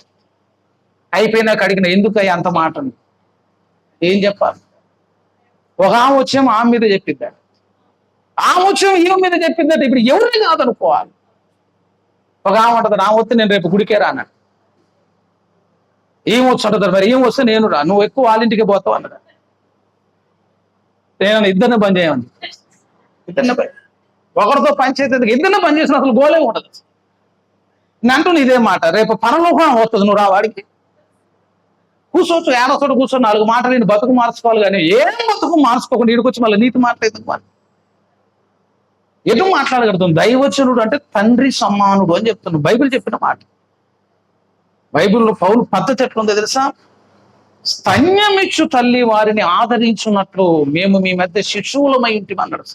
పౌలు దగ్గర ఒక తల్లి పద్ధతి ఉందండి. మీరు ఒక తెస్సలోనికి రాసిన పత్రిక ఒకసారి గమనిస్తే, ఏ మాట చెప్పి నేను వాక్యం చూపించకుండా మీకు చెప్పను అసలు. తెస్సలోనికి రాసిన మొదటి పత్రిక ఒకసారి చూడండి, చదవండి. అయితే స్తన్యమిచ్చు తల్లి తన సొంత బిడ్డలను గావించున్నట్లుగా మేము మీ మధ్యన సాధువులమై ఉంటిమి. సాధువులమైంటి 12 దేవునికి తగినట్లుగా మీరు నడుచుకున్న వలన మేము మీలో ప్రతివానికి హెచ్చరించుచు, ధైర్యపరచుచు, సాక్ష్యం ఇచ్చుచు, తండ్రి తన బిడ్డల ఎడల నడుచుకుని రీతిగా మీలో ప్రతి వాణి ఎడల మేము నడుచుకోండి అంటే అని నీకు తెలియను అన్నాడు. ఎట్లుండాలట? పాలిచ్చే తల్లి బిడ్డను ఎంత ప్రేమిస్తుందో అట్లా ప్రేమించను తెస్సలోనిక సంఘాన్ని అని చెప్పిండు. అసలు ఒక అఫెక్షన్ ఉంటాయి. వాడు గుండెలు కత్తుకొనే ఉంటాడు. అమ్మ తప్ప ఇంకొక లోకమే ఉండదు. వాడిని చూసి తల్లి కూడా బాగా మురిసిపోద్ది. అసలు గర్భమును పుట్టిన బిడ్డను చూస్తే ఒక ఆశీర్వాదం అంటే ఏంటో తెలుసా? 9 నెలల నొప్పులు తీసినప్పుడు ఒక మాట అనుకుంటుంది, ఎక్కడొచ్చిన బాధలు అని అనుకుంటుంది. సంబరం ఎప్పుడంటే నెల తప్పిన వాళ్ళలో ఖుషింత ఆనందం. అందరి ముఖాలు చూసేసరికి ఏమో కూడా కొంచెం ఆనందం అంటే అంత గొప్ప కార్యం జరిగిందని. పాలు వీళ్ళు వచ్చి నీళ్ళు పోసుకుని అనగానే ఎక్కలేని ఉత్సాహం. అట్లా నెలలు పడుతున్న కొద్దీ, మార్పులు ఏమో దేహంలో జరుగుతున్న కొద్దీ తిన్నది లోపల ఉండదు, వాంతులు అయిపోతాయి. అంత వికారం, కాళ్ళ నొప్పులు వస్తాయి, కడుపు ముందు పెరుగుతున్నప్పుడు నడువు నొప్పి వస్తాయి. ఇక బాధలు కదా. అప్పుడు అనుకుంటుంది వామ్మో ఎన్ని కష్టాలు ఎవరు పడతారు, ఎన్ని కష్టాలు ఎవరు పడాలి. కొంతమంది తినగానే వాంతి, తిన్నది కూడా లోపల ఉండే అవకాశం ఉంది. వీటన్నిటికి తగ్గట్టు లోపల బలం లేని ఒక బిడ్డ ఎదుగుతా ఉంటాడు. ఇక మళ్ళీ వాని కొరకు ఒక 4 మందులు, అందులో ఐరన్ టాబ్లెట్ వేసుకోవాలంటే వీళ్ళందరికీ వాంతే వచ్చేది. వాసన చూడంగానే వేసుకోవాలి. చాలా మంది ఆ టైంలో చేసేది ఏంటంటే వేసుకుని అన్ని బయట వారేసేటోళ్ళు ఉంటుంది. వాళ్ళందరూ ఒక దండం కొనుక్కున్న మందులన్నీ పక్కన పడేస్తారు. ఇక వాళ్ళు ఎంత గొప్ప వాళ్ళు అంటే అంత గొప్ప వాళ్ళు. అంత బాధపడింది. ఎంత ఇబ్బంది అంటే సరిగ్గా నిద్రపోయే అవకాశం ఉండదు, సరిగ్గా తినే అవకాశం ఉండదు. చాలా దినాలు అనిపించింది కానీ ఏది తినే అవకాశం ఉండదు. అప్పుడు అనుకుంటారు అనమాట, ఈ ఎన్ని బాధలు ఏడొచ్చినాయి. అసలు అవన్నీ చదువుతున్నప్పుడు ఒక మాట గుర్తొస్తుంది. పాతకాలపు వాళ్ళట దాదాపు 12 నుంచి 20 మందిని కనేటోళ్ళట. ఎంతమంది అయ్యా మీరు అన్నదమ్ములు అంటే? మేము 30 మంది ఉన్నామనేటోళ్ళు లేరు. 30 మందిని ఎట్టగన్నాం మరి. ఇప్పుడు ఏమో ఒక్క ఆమెను కనమనేసరికి ఇన్ని ఇబ్బంది పడతారు. అన్ని ఇబ్బందులు పడ్డాం. ఒక్కసారి పుట్టిన బిడ్డ ముఖం చూసిద్దట. పుట్టిన బిడ్డ ముఖం చూస్తే ఆ పుట్టిన బిడ్డ ముఖం చూస్తే 9 నెలల బాధ మొత్తం ఒక్కసారి మర్చిపోయింది. అంతే. నెత్తుకొని ముద్దాడింది అనుకో, భలే ఉన్నవరా అనుకుంటుందట. ఏమైపోయిందట? అన్ని మర్చిపోయింది. ఒక్క దెబ్బతోటి. అట్లాంటి చిన్న బిడ్డను ఎత్తుకున్నాం పాలిస్తున్నప్పుడు లోకం వీళ్ళిద్దరిది అంతే. ఇక వీళ్ళిద్దరే ఉన్నారు లోకంలో. ఆమెకు భర్త దిక్కు ఉండదు. భర్త వాడు తింటాడా లేదని ఏముండదు, పెట్టుకొని తినంటది. అప్పుడు వీడు కేవలం నేడకుండా పోయి గుండెలు కత్తుకొని పాలు ఈతాడు. స్తన్యం ఇచ్చే తల్లి బిడ్డ మీదన దృష్టి పెడతాడు. అంత ప్రేమించి వాడి చిన్న చప్పుడు రాగా నిల్లమంటే పాలిచ్చి వాడు ఆకలి, వాడు చెప్పిందా కూడా ఆగదు. దైవజనుడు అంటే ఎవరంటే పౌలు అంటాడు, స్తన్యం ఇచ్చు తల్లి గారాబం చేసినట్టు మిమ్మల్ని గారాబం చేసేది. ఎట్లా తిరుగుబాటు చేస్తా? తిరుగుబాటు చేయటానికి మనసు రావద్దు. తండ్రి తన బిడ్డల ఎడల నడుచుకునే రీతిగా నేను మీ మధ్య నడుచుకుంటుని నీ గురించి ఆలోచించినగా కొడుకులాంటి ఆలోచించిన ఒక మంచి భవిష్యత్తు కొరకు చూసి అట్లున్నటువంటి సంఘములో సైతాన్ ఏం చేస్తాడనంటే సర్పపు జాడలు ఉంటాయి, ఇప్పుడు పూలగొట్టాలంతే. సంఘం ఎంత విచ్ఛిన్నం అయిపోతే వారికి అంత ఆశీర్వాదం. కాబట్టి సంఘములో వివాదము పుట్టిస్తారంతే. అది కొత్తది ఈ రోజు మనం చెప్పే ముచ్చట కాదు. పౌలు పునాది వేసిన సంఘములోనే కొందరు పౌలు, ఒకడు అంటాడట నేను వచ్చి పౌలు వాడను, ఇంకొకడు వచ్చి కేఫా వాడు. పంచాయతీ కాలే, గొడవ స్టార్ట్ చేసుకున్నారు. అసలు పౌలు వచ్చి చక్కని మాట అన్నాడు, నేను మీకోసం సిలువ వేయబడ్డాను, మీకోసం నేనేమైనా చేశాను? అంత చేసింది దేవుడే. వివాదం పుట్టడానికి ఎంతసేపు అన్నాను. చిన్న విషయం మీద వివాదం పుట్టి సంఘాలు కూలిపోయినాయి ఉన్నాయి. సర్పపు జాడలు. సంఘము కట్టడం కాదు, కట్టుతున్న సంఘాన్ని క్షేమంగా కాపాడుకోగలగాలి. ఆ కాపాడబడుతున్నటువంటి స్థితి రావాలంటే సంఘానికి ప్రార్థనా పరులు కావాలి, సహాయకులు కావాలి. ప్రార్థన చేస్తుంటే నా వివాదాలు ఏమైపోతుంటే చిన్న చిన్నగా అవన్నీ పక్కకు జరిగిపోతా అంటే సంఘములో దేవుడు ఉంటే, సంఘము దేవునికి నివాస స్థలం అయితే విరోధమైన ప్రతి కార్యమును దేవుడు దూరం చేస్తూ రావాలి. చెప్తున్న సంఘం ఎదగాలంటే ప్రార్థన పరులు ఉండాల్సి. అయ్యగారు ఒక్కడు చేయటం కాదు, అయ్యగారు కుటుంబం ఒకటి చేయటం కాదు, సంఘములు కొంతమంది ప్రతిష్ఠించుకున్న వాళ్ళు కావాలి. ఎంతసేపు మేలు పొందుతాం. ఎన్ని అద్భుతాలు చేశారయ్యా అయ్యగారు ప్రార్థన చేద్దాం చెప్పుకుంటావు కానీ అంత చేసే దైవజనుల కోసం రోజుకు 10 నిమిషాలు చేయలేవారు. అతిశయం కాదు కానీ మా సంఘం అయితే రోజు 4 నుంచి 6 గంటలు చేస్తారు. పొద్దున 4ంటికి లేదు, 6 దగ్గర కూడా చేస్తారండి. ఏం అవసరం అన్నారు. అందరూ ఎంప్లాయీసే ఉన్నారు, మాకు ఉద్యోగస్తులే. నేను గవర్నమెంట్ చేయాలి, జూనియర్ లెక్చరర్. నేను హాఫ్ డే స్కూల్స్ కాబట్టి నేను 7ంటికల్లా వెళ్ళిపోవాలి. నేను 4ంటికి లేచి 6 దాకా ప్రార్థనలో ఉండాలి. సంఘం అంతా 4ంటికి లేచి 6 దాకా ప్రార్థనలు వచ్చి ప్రతి కుటుంబాన్ని ఒకసారి జ్ఞాపకం చేసుకోవాలి. వాడు పండుకున్న లేచిన వాని పేరెత్తి వాని కుటుంబ సమస్య ఎత్తి ప్రార్థన చేసి ప్రతిరోజు వాళ్ళ నోట్లోంచి దైవజనుడు నా కొరకు కూడా ప్రార్థన చేస్తాను. అయ్యా సంఘాన్ని దీవించండి అయ్యా, దేవజనుని వాడుకోనండి అయ్యా. అట్లా వాళ్ళు చేసిన ప్రార్థనకి దేవుడు ఈరోజు తెరిచిన ద్వారం అనుకుంటా నేనైతే. ప్రార్థించే సంఘము దైవజనునికి బలం. అది చాలా మంది ఆర్థికంగా ఇచ్చి మేము ఏదో గొప్ప సహాయం చేస్తాం అనుకుంటారు. నేను చెప్తాను, నువ్వు ఇచ్చే ఆర్థిక సహాయం కంటే కూడా ప్రార్థన సహాయాన్ని అందించు. దేవుడు అద్భుతాలను చేస్తాడప్పుడు ప్రార్థించే కొద్ది మంది పూనుకున్నారా, దైవజనుడి పక్షంగా కొంత ప్రార్థన చేశావా, దేవుడు ఆ సంఘాన్ని ఆశీర్వదిస్తున్నప్పుడు అందులో దీవెన నీకు కూడా పాలి భాగం ఉంటుంది. అది చెప్తున్నా. ఇంకో మాట చెప్పండి, చాలా మందికి అర్థం కాకపోతే ఏంటంటే అనారోగ్యంతో దైవజనుడి దగ్గరకు వస్తాం, ప్రార్థన చేస్తాం, పోయిందని అంటాం. అయ్యా నొప్పి పోయిందయ్యా, దయ్యం పోయిందయ్యా. అది చెప్పండి, డాడీకి పోయింది. డాడీకి పోద్ది అంటే అయ్యగారు చుట్టూ తిరుగుతూ ఉంటుంది. నువ్వు అది చేసేది ఏంటి? నీ ఇంట్లో ఉన్న భారం అంతా తెచ్చి దైవజన్య మీద దేశం ఆరాంశ పడుకుంటావు. 1 అంటే భరిస్తాం, 2 అంటే భరిస్తాం, 10 వచ్చి మీద పడతాయి, 100 వచ్చి మీద పడతాయి. ఆలోచన మారిపోతాయి, తలంపులు మారిపోతాయి, బ్రతుకు మారిపోతా ఉంటది. తీర్మానం స్థిరంగా నిలబడలేకపోతుంటది. ఎందుకంటే ఒకదాంతో పోరాటం, 2టితో పోరాటం. ప్రార్థన శక్తి సరిపోదు. ఇక కొద్ది సమయం సరిపోతుంది కానీ సమస్య పెరుగుతున్న కొద్ది ప్రార్థన భారం పెరగాలి. పరిచర్య పెరుగుతున్న కొద్ది ప్రార్థన తగ్గిపోతా ఉంటుంది. అప్పుడు ఏం చేయాలంటే పౌలులాగా అడుగుతాం అన్నమాట, మా నిమిత్తము ప్రార్థన చేయుడి. ఒక్కొక్క 10 నిమిషాలు చేసినా ఈ 250 × 10 వేసుకుంటే దైవజనుడి ప్రార్థన సమయం అయిపోతుంది. ఇంకేమి నిలబడుతుంది ముందు వచ్చి? ఏది నిలబడే అవకాశం? సమర్పణ జీవితము కలిగి దేవుని కొరకు సమర్పించుకున్న వాళ్ళు కావాలి. అట్లా ప్రార్థించే సంఘం ఎవరికైతే దొరుకుతుందో వాళ్ళు ధన్యులైపోతారని చెప్తున్నాం. అసలు ఆశీర్వాదం. ఎట్లనే సైతం గడు మీటింగ్ పెట్టుకున్నాడు. ఒకసారి మీటింగ్ పెట్టుకుని ఒక 250 మంది ఒక దగ్గర ఆరాధన చేస్తాడట. సైతాన్ గారి దగ్గర కూడా వచ్చి అన్నాడట దురాత్మ, అయ్యా ఆడ 250 మంది ఉన్నారు, ఎంతమంది పోవాలని అడిగినాడు. 250 మంది ఉన్నట్టు మినిమం మనం కూడా ఒక 250, 500 మంది పోదామని అని వీళ్ళందరూ ప్లాన్ వేస్తాడట. అప్పుడు సైతాన్ అన్నాడట, అంత అవసరం లేదు, ఒక 2 పోండి అన్నాడట. 2 పోయి ఆ చర్చి మీద కూర్చోండి చాలు, అనగానే సరేలే అన్నట్టు ఇద్దరు పంపారట. ఇంకొక ఆమె పూరి గుడిసెలో ఒక ముసలామె ఉందట. ఆ ప్రార్థన చేసుకుంటూ కూర్చున్నారు.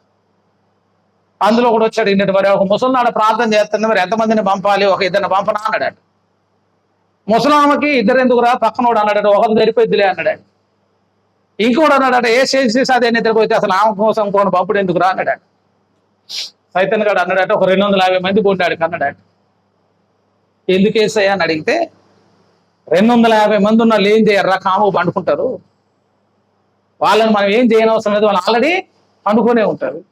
ఈ ముసలాం పండుకోదురా, ఈమె ప్రార్థనా పరురాలు కాబట్టి ఈమెకు మనం కావాల్సింది, ఆ ఉంటే మన పనులు నడవ ఉన్నాడు. ఒకటి ఖచ్చితంగా ఇప్పుడు మనం ఏం చేయాలా, 250 మంది నేను పంపాము ప్రార్థన ఆపాలస్. సంఘము అంటే పాతాళ లోకములను మూయగలిగింది అని అర్థం వస్తుంది.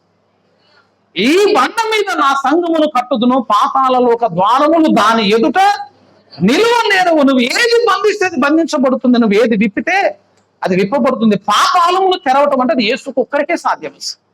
సమాధిని తీర్చుకొని బయటకు వచ్చాడుగా, పాతాళాన్ని తీర్చుకొని వచ్చింది నజరేయుడైన యేసు. మళ్ళంత సామర్థ్యం దేనుకుందంటే సంఘానికే ఉంది. అది ప్రార్థించే సంఘానికి ఉంది. సంఘం ప్రార్థన చేసింది, ఆ సైతాను సింహాసనం కదిలిపోతుంది. అటు వాడు ఏం చేస్తాడంటే, సంఘంలో నువ్వు ఎన్నైనా చేయని, ప్రార్థన మాత్రం చేసేటోళ్ళని లేవాలి. వాక్యం ఆసక్తి ఉన్న వాళ్ళు ఉంటారు, ఆరాధన చేసేటోళ్ళు ఉంటారు, పాటలు పాడేటోళ్ళు ఉంటారు, వాయిద్యాలు వాయించేటోళ్ళు ఉంటారు, అన్ని పనులు పట్టాలు వేసిన కానీ చేసేటోళ్ళు ఉంటారు. కానీ అరే ప్రార్థన చేద్దాం రాన్నాం అనుకోడు, ఏదో ఒక పని పెట్టుకుని వెళ్ళిపోతాడు. ఎందుకో తెలుసా, సైతానుకు నచ్చండి అదే ఒకటి. నేను లోగడ పోయిన వారం వాక్యం చెప్పినప్పుడు మా సంఘంలో చెప్పాను, నీకంటే బలవంతుడు, నీకంటే జ్ఞానవంతుడు, నీకంటే బాగా పాడేవాడు, నీకంటే బాగా ఉపదేశం చేసేవాడు సైతాంతో నీకేం పోలికండి. అసలు వాళ్ళలాగా పాడతావాను, వాళ్ళలాగా ఉపదేశం చేస్తావు పని. వాడు దానియేలు కంటే జ్ఞానవంతుడు అని బైబిల్ చెప్పబడి. కానీ ఏ విషయంలో నువ్వు గెలవలేవు, కానీ ఒకే ఒక్క విషయంలో నువ్వు గెలవగలుగుతావు. ఏంటంటే నువ్వు ప్రార్థన చేస్తావు, వాడు ప్రార్థన చేయడు. ఒకటే, ఆ ప్రార్థన నువ్వు చేసావనుకో వాడికంటే జ్ఞానం వస్తుంది. నువ్వు ప్రార్థన చేసావంటే నీకంటే బలవంతుడి పైన నీకేమొస్తుంది, ఇప్పుడు విజయం వస్తుంది. అలా ప్రార్థన చేశారు కాబట్టి భక్తులు జయ జీవితాన్ని జీవించారు. అదొక్కటి నువ్వు వదిలిపెట్టినావు అనుకో ఇంకేమున్నది మరి నీ దగ్గరికి, సున్నా అయిపోతావు అని చెప్తున్నా. ఆ ప్రార్థన ఒక్కటి లేకుండా జ్ఞానం ఉండొచ్చు, ఎవరైనా బోధ చేస్తారు. బోధించడం పెద్ద గొప్ప సంగతి. ఇంకా 4 మాటలు రాసుకొని వస్తే ఎవరైనా చెప్తారు. పోయినాక నా బైబిల్ చూడండి, నేను రాసుకొని వచ్చిన వాళ్ళు చూడండి. అది నేనే అన్నిసార్లు అన్నాక ఇక అందులో గొప్పతనే ఉందా, నేను కూడా రాసుడు పని చేసిన. రాయండి, దేవుడు చెప్పన్న మాటలన్నీ చెప్పి పర్పస్. బోధించడం పెద్ద గొప్ప విషయం ఏం కాదు. బోధించి పడిపోయిన వాళ్ళు కూడా చాలా మంది ఉన్నారు. కానీ నువ్వు ప్రార్థన చేసావా, నీ బ్రతుకులో ఓటమి ఉండదు అని చెప్తా. ఇన్ని చెప్పినా కూడా లాస్ట్ ఏమంటే, ఏమో అయ్యగారు ప్రార్థన చేయబుద్ది కావట్లేదని అంటావు, కానీ శాతాన్ని అను. ఎందుకంటే అది వానికి ఒక బలమైన ఆయుధం అవుతుంది కాబట్టి, అటువంటి ఆయుధము నీ చేతులకు వస్తే వాడు నిలదొక్కుకోలేడు. కాబట్టి ఇప్పుడు ఏం జరుగుతుందనంటే, ప్రార్థన లేమి అనేది సంఘాలు స్పష్టంగా కనబడుతుంది. అందరూ లేచి ఒక 10 నిమిషాలు ప్రార్థన చేస్తే ఎదుర్కొంటాడంటే వాడు ఉంటాడు. ఐగేస్ ఉండే అవకాశం. భక్తుల చరిత్రలు చూడండి మీరు ఒకసారి. భక్తుల చరిత్రలో హెబ్రిడిస్ దీవుల్లో ఒక మంచి పరిచయం జరిగింది. హెబ్రిడిస్ దీవుల్లో డంకెన్ క్యాంబెల్ గారు చేశారు. ఆ జీవిత చరిత్ర దొరికితే కొన్ని చదవండి, చాలా ఆశీర్వాదం. డంకెన్ క్యాంబెల్ గారి జీవితంలో జరిగిన అద్భుతాలు మామూలు అద్భుతాలు కాదు, మృతులు లేసేవాళ్ళు. అసలు అద్భుతాలు ఇన్స్టాంట్ గా లైవ్ మిరాకిల్స్ జరిగి యవనస్తులు అద్భుతంగా దేవుని చేత పట్టబడ్డారు. ఆ బలమైనటువంటి పరిచయం ఇట్లా మీటింగ్ జరుగుడే ఆలస్యం, అందరూ కేకలేసట్లు, లేసయ్యా నేను పాపిని నన్ను రక్షించు, నన్ను రక్షించని బ్రతుకును మార్చుకునేటోడు. అంత గొప్ప పరిచర్య, అంత ప్రభావవంతమైన పరిచర్య ఇక్కడ జరుగుతూ ఉంటే అందరూ అన్నారట, డంకెన్ క్యాంబెల్ గారు అద్భుతంగా పరిచర్య చేస్తున్నాడు. డంకెన్ క్యాంబెల్ గారు నా మాట అంటే, డంకెన్ క్యాంబెల్ గారు ఒక మాట చెప్పినట్టు ఏమన్నాడు తెలుసా, ఈ అద్భుతాలన్నిటికీ కారణం నేను కాదని చెప్పినారు. మరి ఎవరు నువ్వు కాకపోతే ఎవరు? యేసయ్య అని అడిగితే యేసయ్య గౌరవ. యేసయ్య పని చేయాలన్నా కూడా కొంచెం ప్రార్థన కావాలి. ఎవరయ్యా అద్భుతాలు కనంటే, మా సంఘములో ఉన్న 2 వృద్ధులు అని చెప్పినాడు. 2 వృద్ధులు, వయసు 82, 84 ఉంటారా. 82, 84 వస్తే మన అందరం పోయే బ్యాచ్ ఉండే బ్యాచ్ ఆడ. అందులో ఒక ఆమె పేరు పెగ్గి, ఆమెకు 82 సంవత్సరాలు. ఇంకొక ఆమె పేరు క్రిస్టియన్ స్మిత్, ఆమెకి 84 సంవత్సరాలు, ఇద్దరు అక్కాజెళ్ళారు. వాళ్ళిద్దరికి ఉన్న తలాంతులు ఏంటంటే ఒక ఆమె ఏమో గుడ్డామో, ఒక ఆమె ఏమో గూనేమో. ఒకదేమో గుడ్డిది, రెండోది గూనిది. గూనె వాడికన్నా వెళ్ళిద్దే, అంత గూనేసుకొని ఆడికి వెళ్ళలేదు, ఒకతే వెళ్ళే అవకాశం లేదు. కొన్ని గుడ్డామో ఎక్కడికన్నా వెళ్ళిద్దే, గుడ్డేమో కళ్ళే కనపడా ఉన్న చోట కూర్చోండి. ఇద్దరు అక్కాజెళ్ళారు. వీళ్ళిద్దరూ కూర్చొని ప్రార్థన చేస్తాడు, రోజంతా కూర్చొని ప్రార్థన, ఏమి లేదు అలా పని చేసి. ఆ యవ్వనస్తుని వాడుకోండి ప్రభు అని చేసేది అంతే. డంకెల్ క్యాంబెల్ గారిని వాడుకోండి ప్రభు అని ఎప్పుడు మీటింగ్స్ అంటాం, అప్పుడు ఒక గదిలోనికి వెళ్ళి తలుపులు వేసుకుని బోర్ని ఏడ్చుడే, ఏం లేదు. చుట్టం మరి నీకేమన్నా ఏం కాదే, ఇక ఆయన ఏం చుట్టం కాదా, ఏం బంధువు కాదే, భారం అని చెప్తాను. వాడుకోవాలి ఆయన, దేవుని పని జరగాలి. యథార్థంగా దేవుని సన్నిధిలో వాళ్ళు మానక రాత్రి బౌలు ప్రార్థన చేస్తే దైవజంటల కూడికలకు రావటమే ఆలస్యం. అద్భుతాల మీద అద్భుతాలు అని చెప్తున్నా. నేను చెప్తాను, ఇద్దరు ప్రతిష్ఠించుకుంటే ఉజ్జీవం వచ్చిందట, దీవులు మండించబడ్డాయి.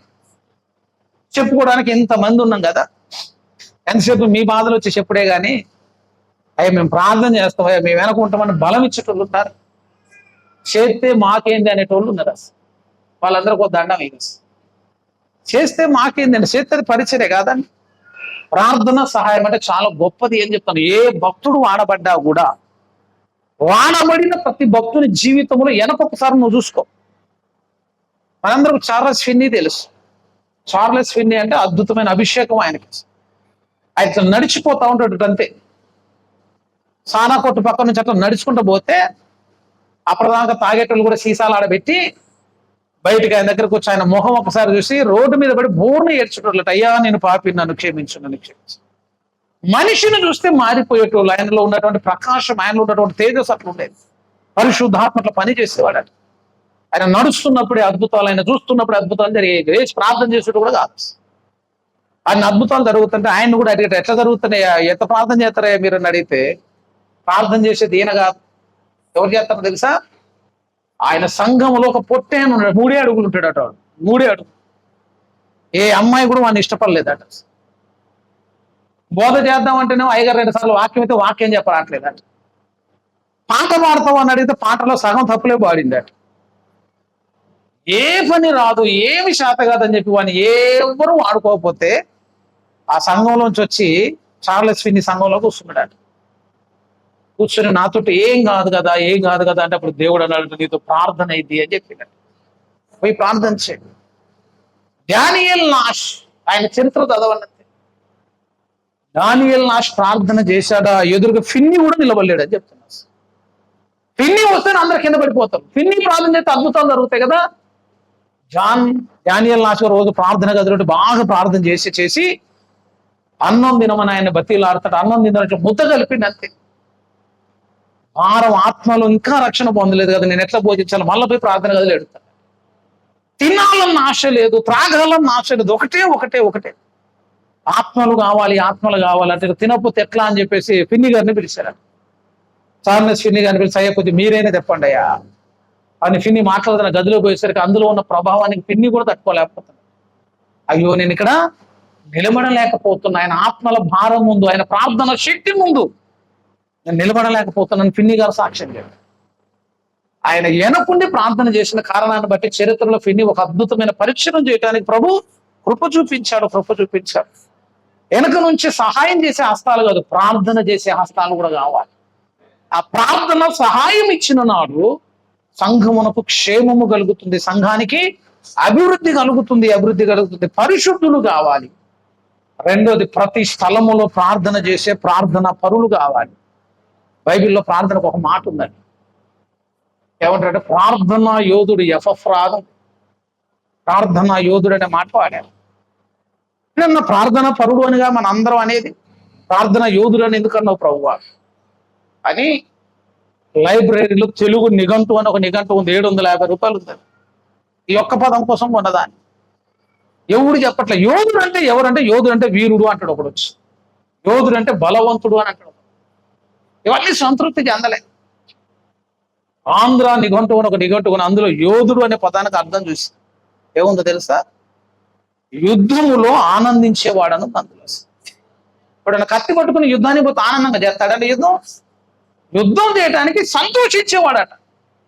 యుద్ధం పోతే చచ్చిపోతావు కదండి, అందులోనే ఆనందం ఉందట. ఆనందంతో పోరాటం చేస్తారట. ప్రార్థన యోధుడు అంటే ఎవరనంటే ఆనందంగా దేవుని పాదాలను బట్టి బ్రతిములు ఆడుకున్నట్టు దేవునితో పోరాడేవాడు. ఇశ్రాయేలు యాకోబులాగా మన సన్నిహితం ఎవ్వకు దగ్గర ఇట్లా కన్నీరు గార్చుతూ బ్రతిమాలి వాడిని ఏమంటారంటే యోధుడు అని పిలుస్తాడు.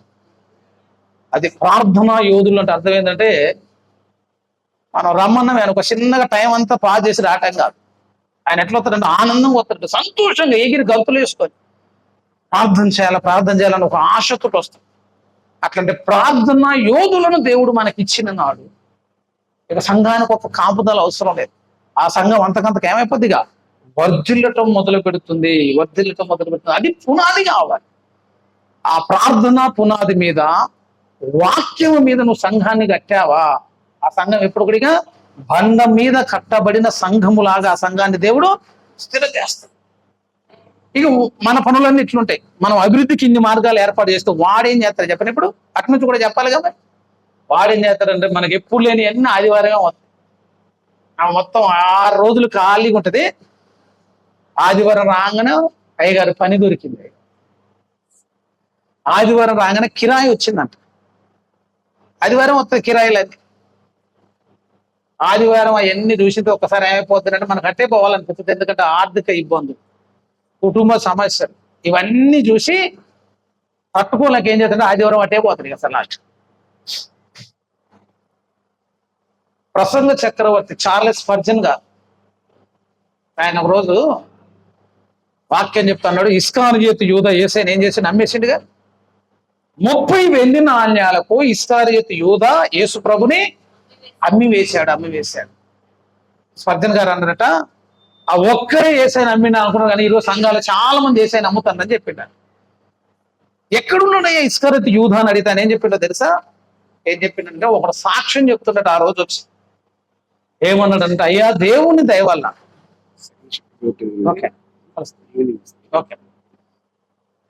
దేవుని దయ వల్ల ఈరోజు ఆదివారం నాకు మంచి గిరాకు వచ్చింది, 3,000 రూపాయలు వచ్చిందని సాక్ష్యం చెప్పింది.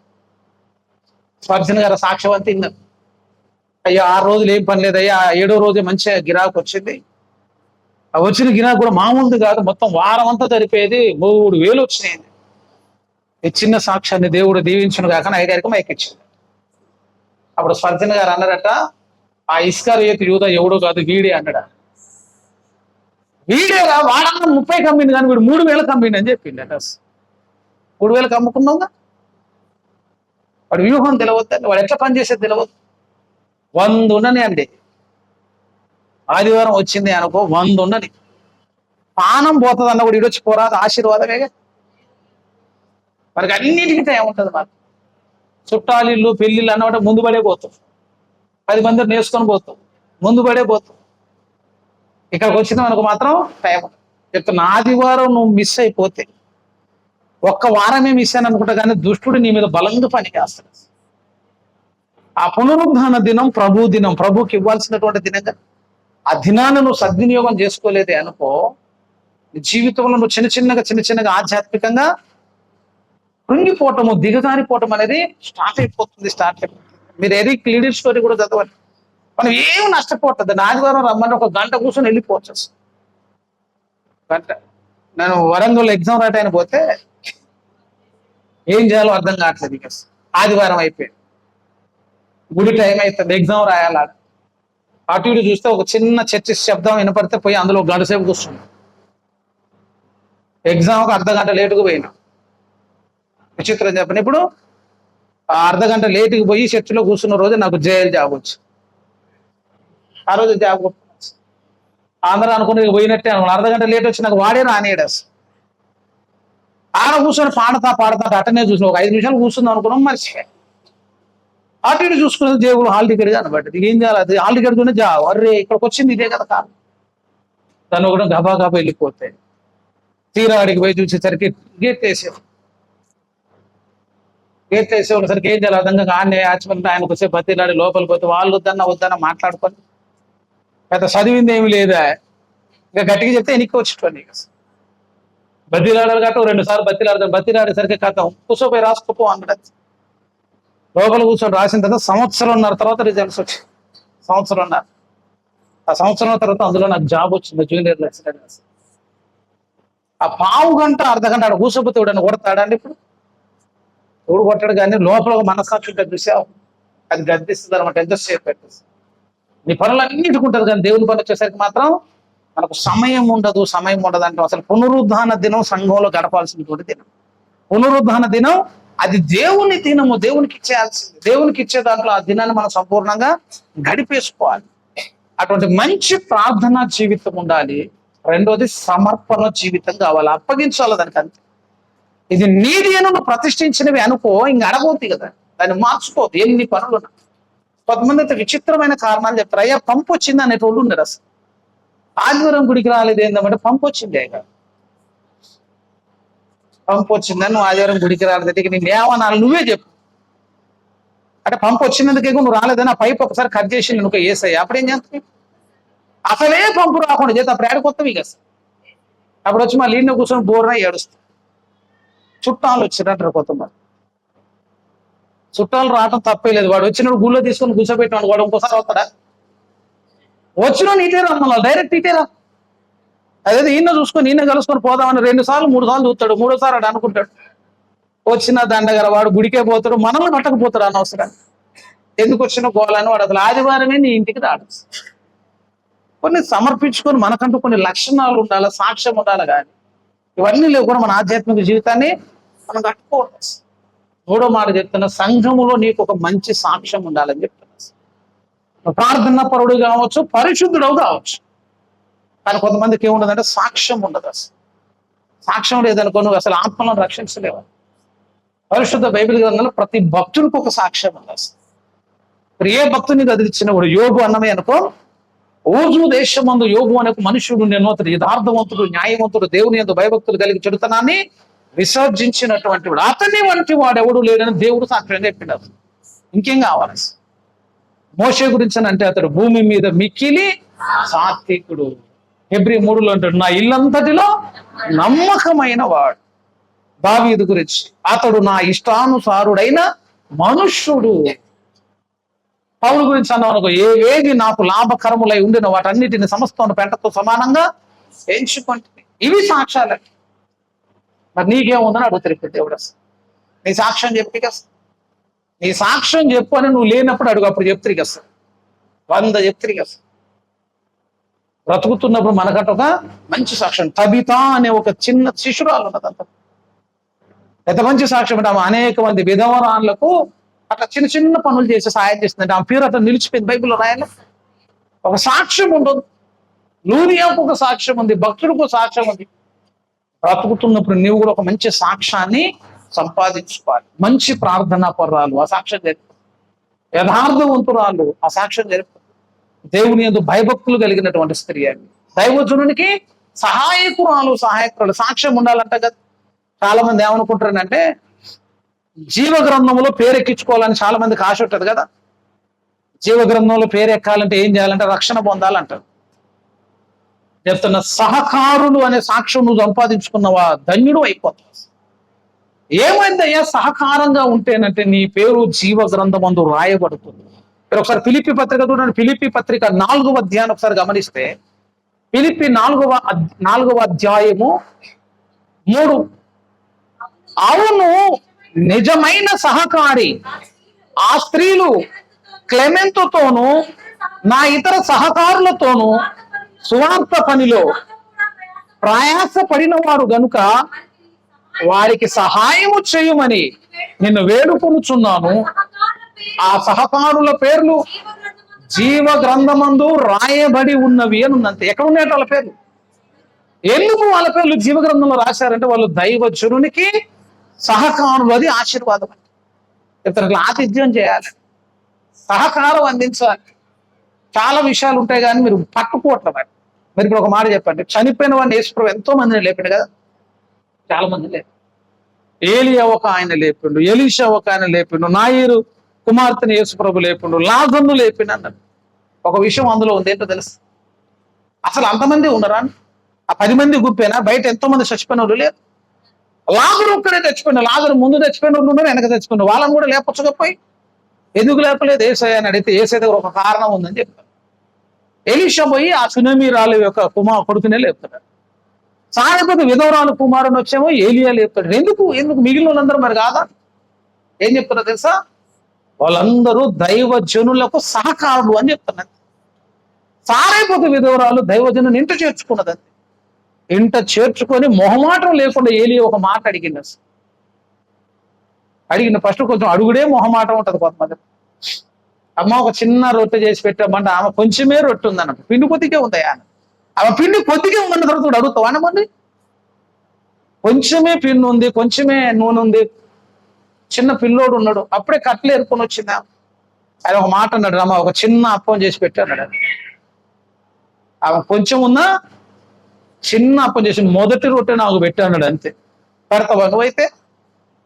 మనమైతే మొత్తం తిని గిన్నెలు బోర్లా వేసే బ్యాచ్. మళ్ళీ ఇటు కూడా ఉంటుంది, ఏమైనా ఉన్నది అనుకుంటాం వాళ్ళు. అసలు ఎట్లా చేర్చుకుంటుందా అంటున్నా. ఆమెకు ఎంత విశాలమైన హృదయం లేకపోతే ఒక రొట్టె చేసి పెడుతుందని మొదటి అప్పం చేసి నాకు పెట్టాడు. అంతే. ఆ చిన్న రొట్టె ఎంత ఆశీర్వాదం. ఇంకోటి చెప్పనా, దేవుడు అసలు ఏలియాగా అన్నాడు, నీకు ఒక మంచి విందు చేస్తా అన్నాడు. అప్పటిదాకా పాపం కెరీతు వాగు దగ్గర ఉన్నాడు, కాకులు తెచ్చిన తిన్నాడు, ఏటి నీళ్లు తాగి. ఏ దేవుడు ఈ రోజులన్నీ అయిపోయినాయి, వాగు ఎండిపోయింది, రొట్టె మాంసం లేదు. ఇక దేవుడు అన్న నీ కొరకు ఒక మంచి సిద్ధపాటు చేసిందంటే మనం ఎన్ని ఊహించుకుంటాం. ఇక అది 5 స్టార్ లెవెల్లో ఊహించుకుంటాం. నీ కొరకు కామని ఏర్పాటు చేసుకున్న బిడ్డ, నీకు మంచి విందు ఉంటుంది ఈ రోజు అన్నాడు. అంతే.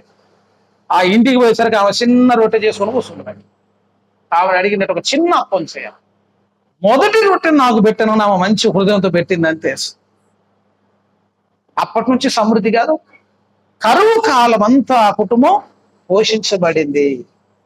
మరణము ఆ కుటుంబంలో ఏలుబడి చేయకుండా దేవుడు ఒకసారి బలాన్ని చూపెట్టింది. అంతే. ఆయన ఎందుకు లేపిన ప్రభు అంటే దైవజనుని చేర్చుకున్నారు కాబట్టి.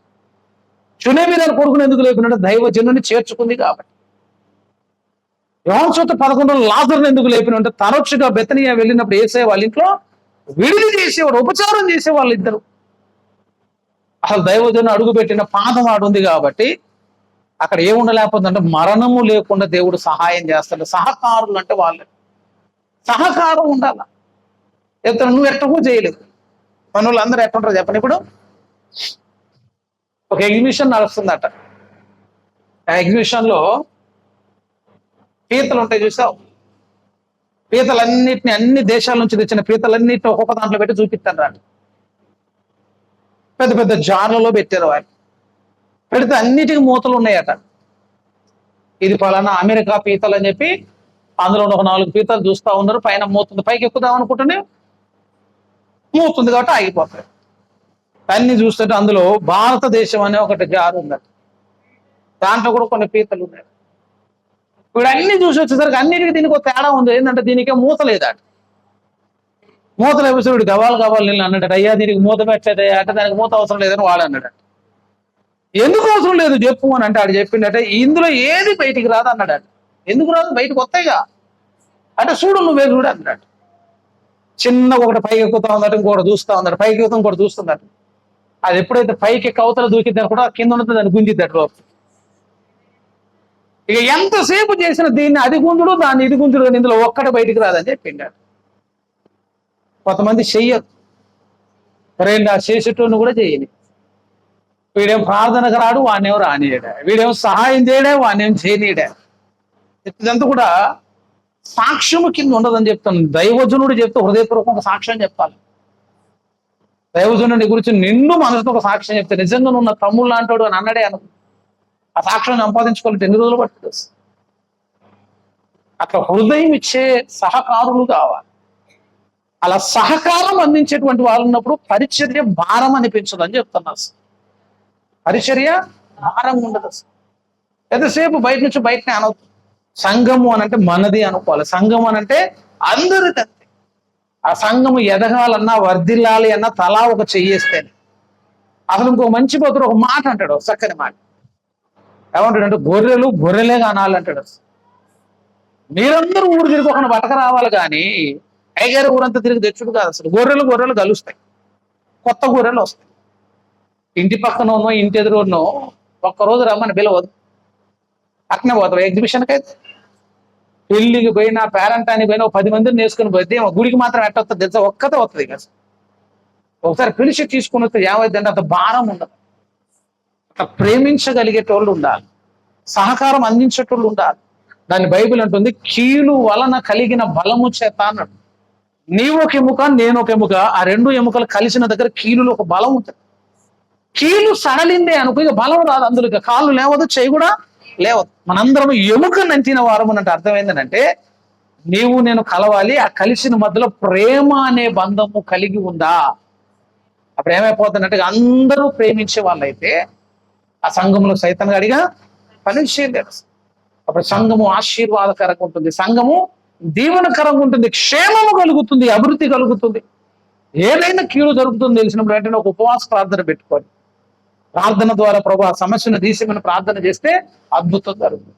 ఎవరికైనా ఒకరికి సమస్య, ఒకని భారములను ఒకడు సహించుచు క్రీస్తు నియమమును మనం కొనసాగించాలి.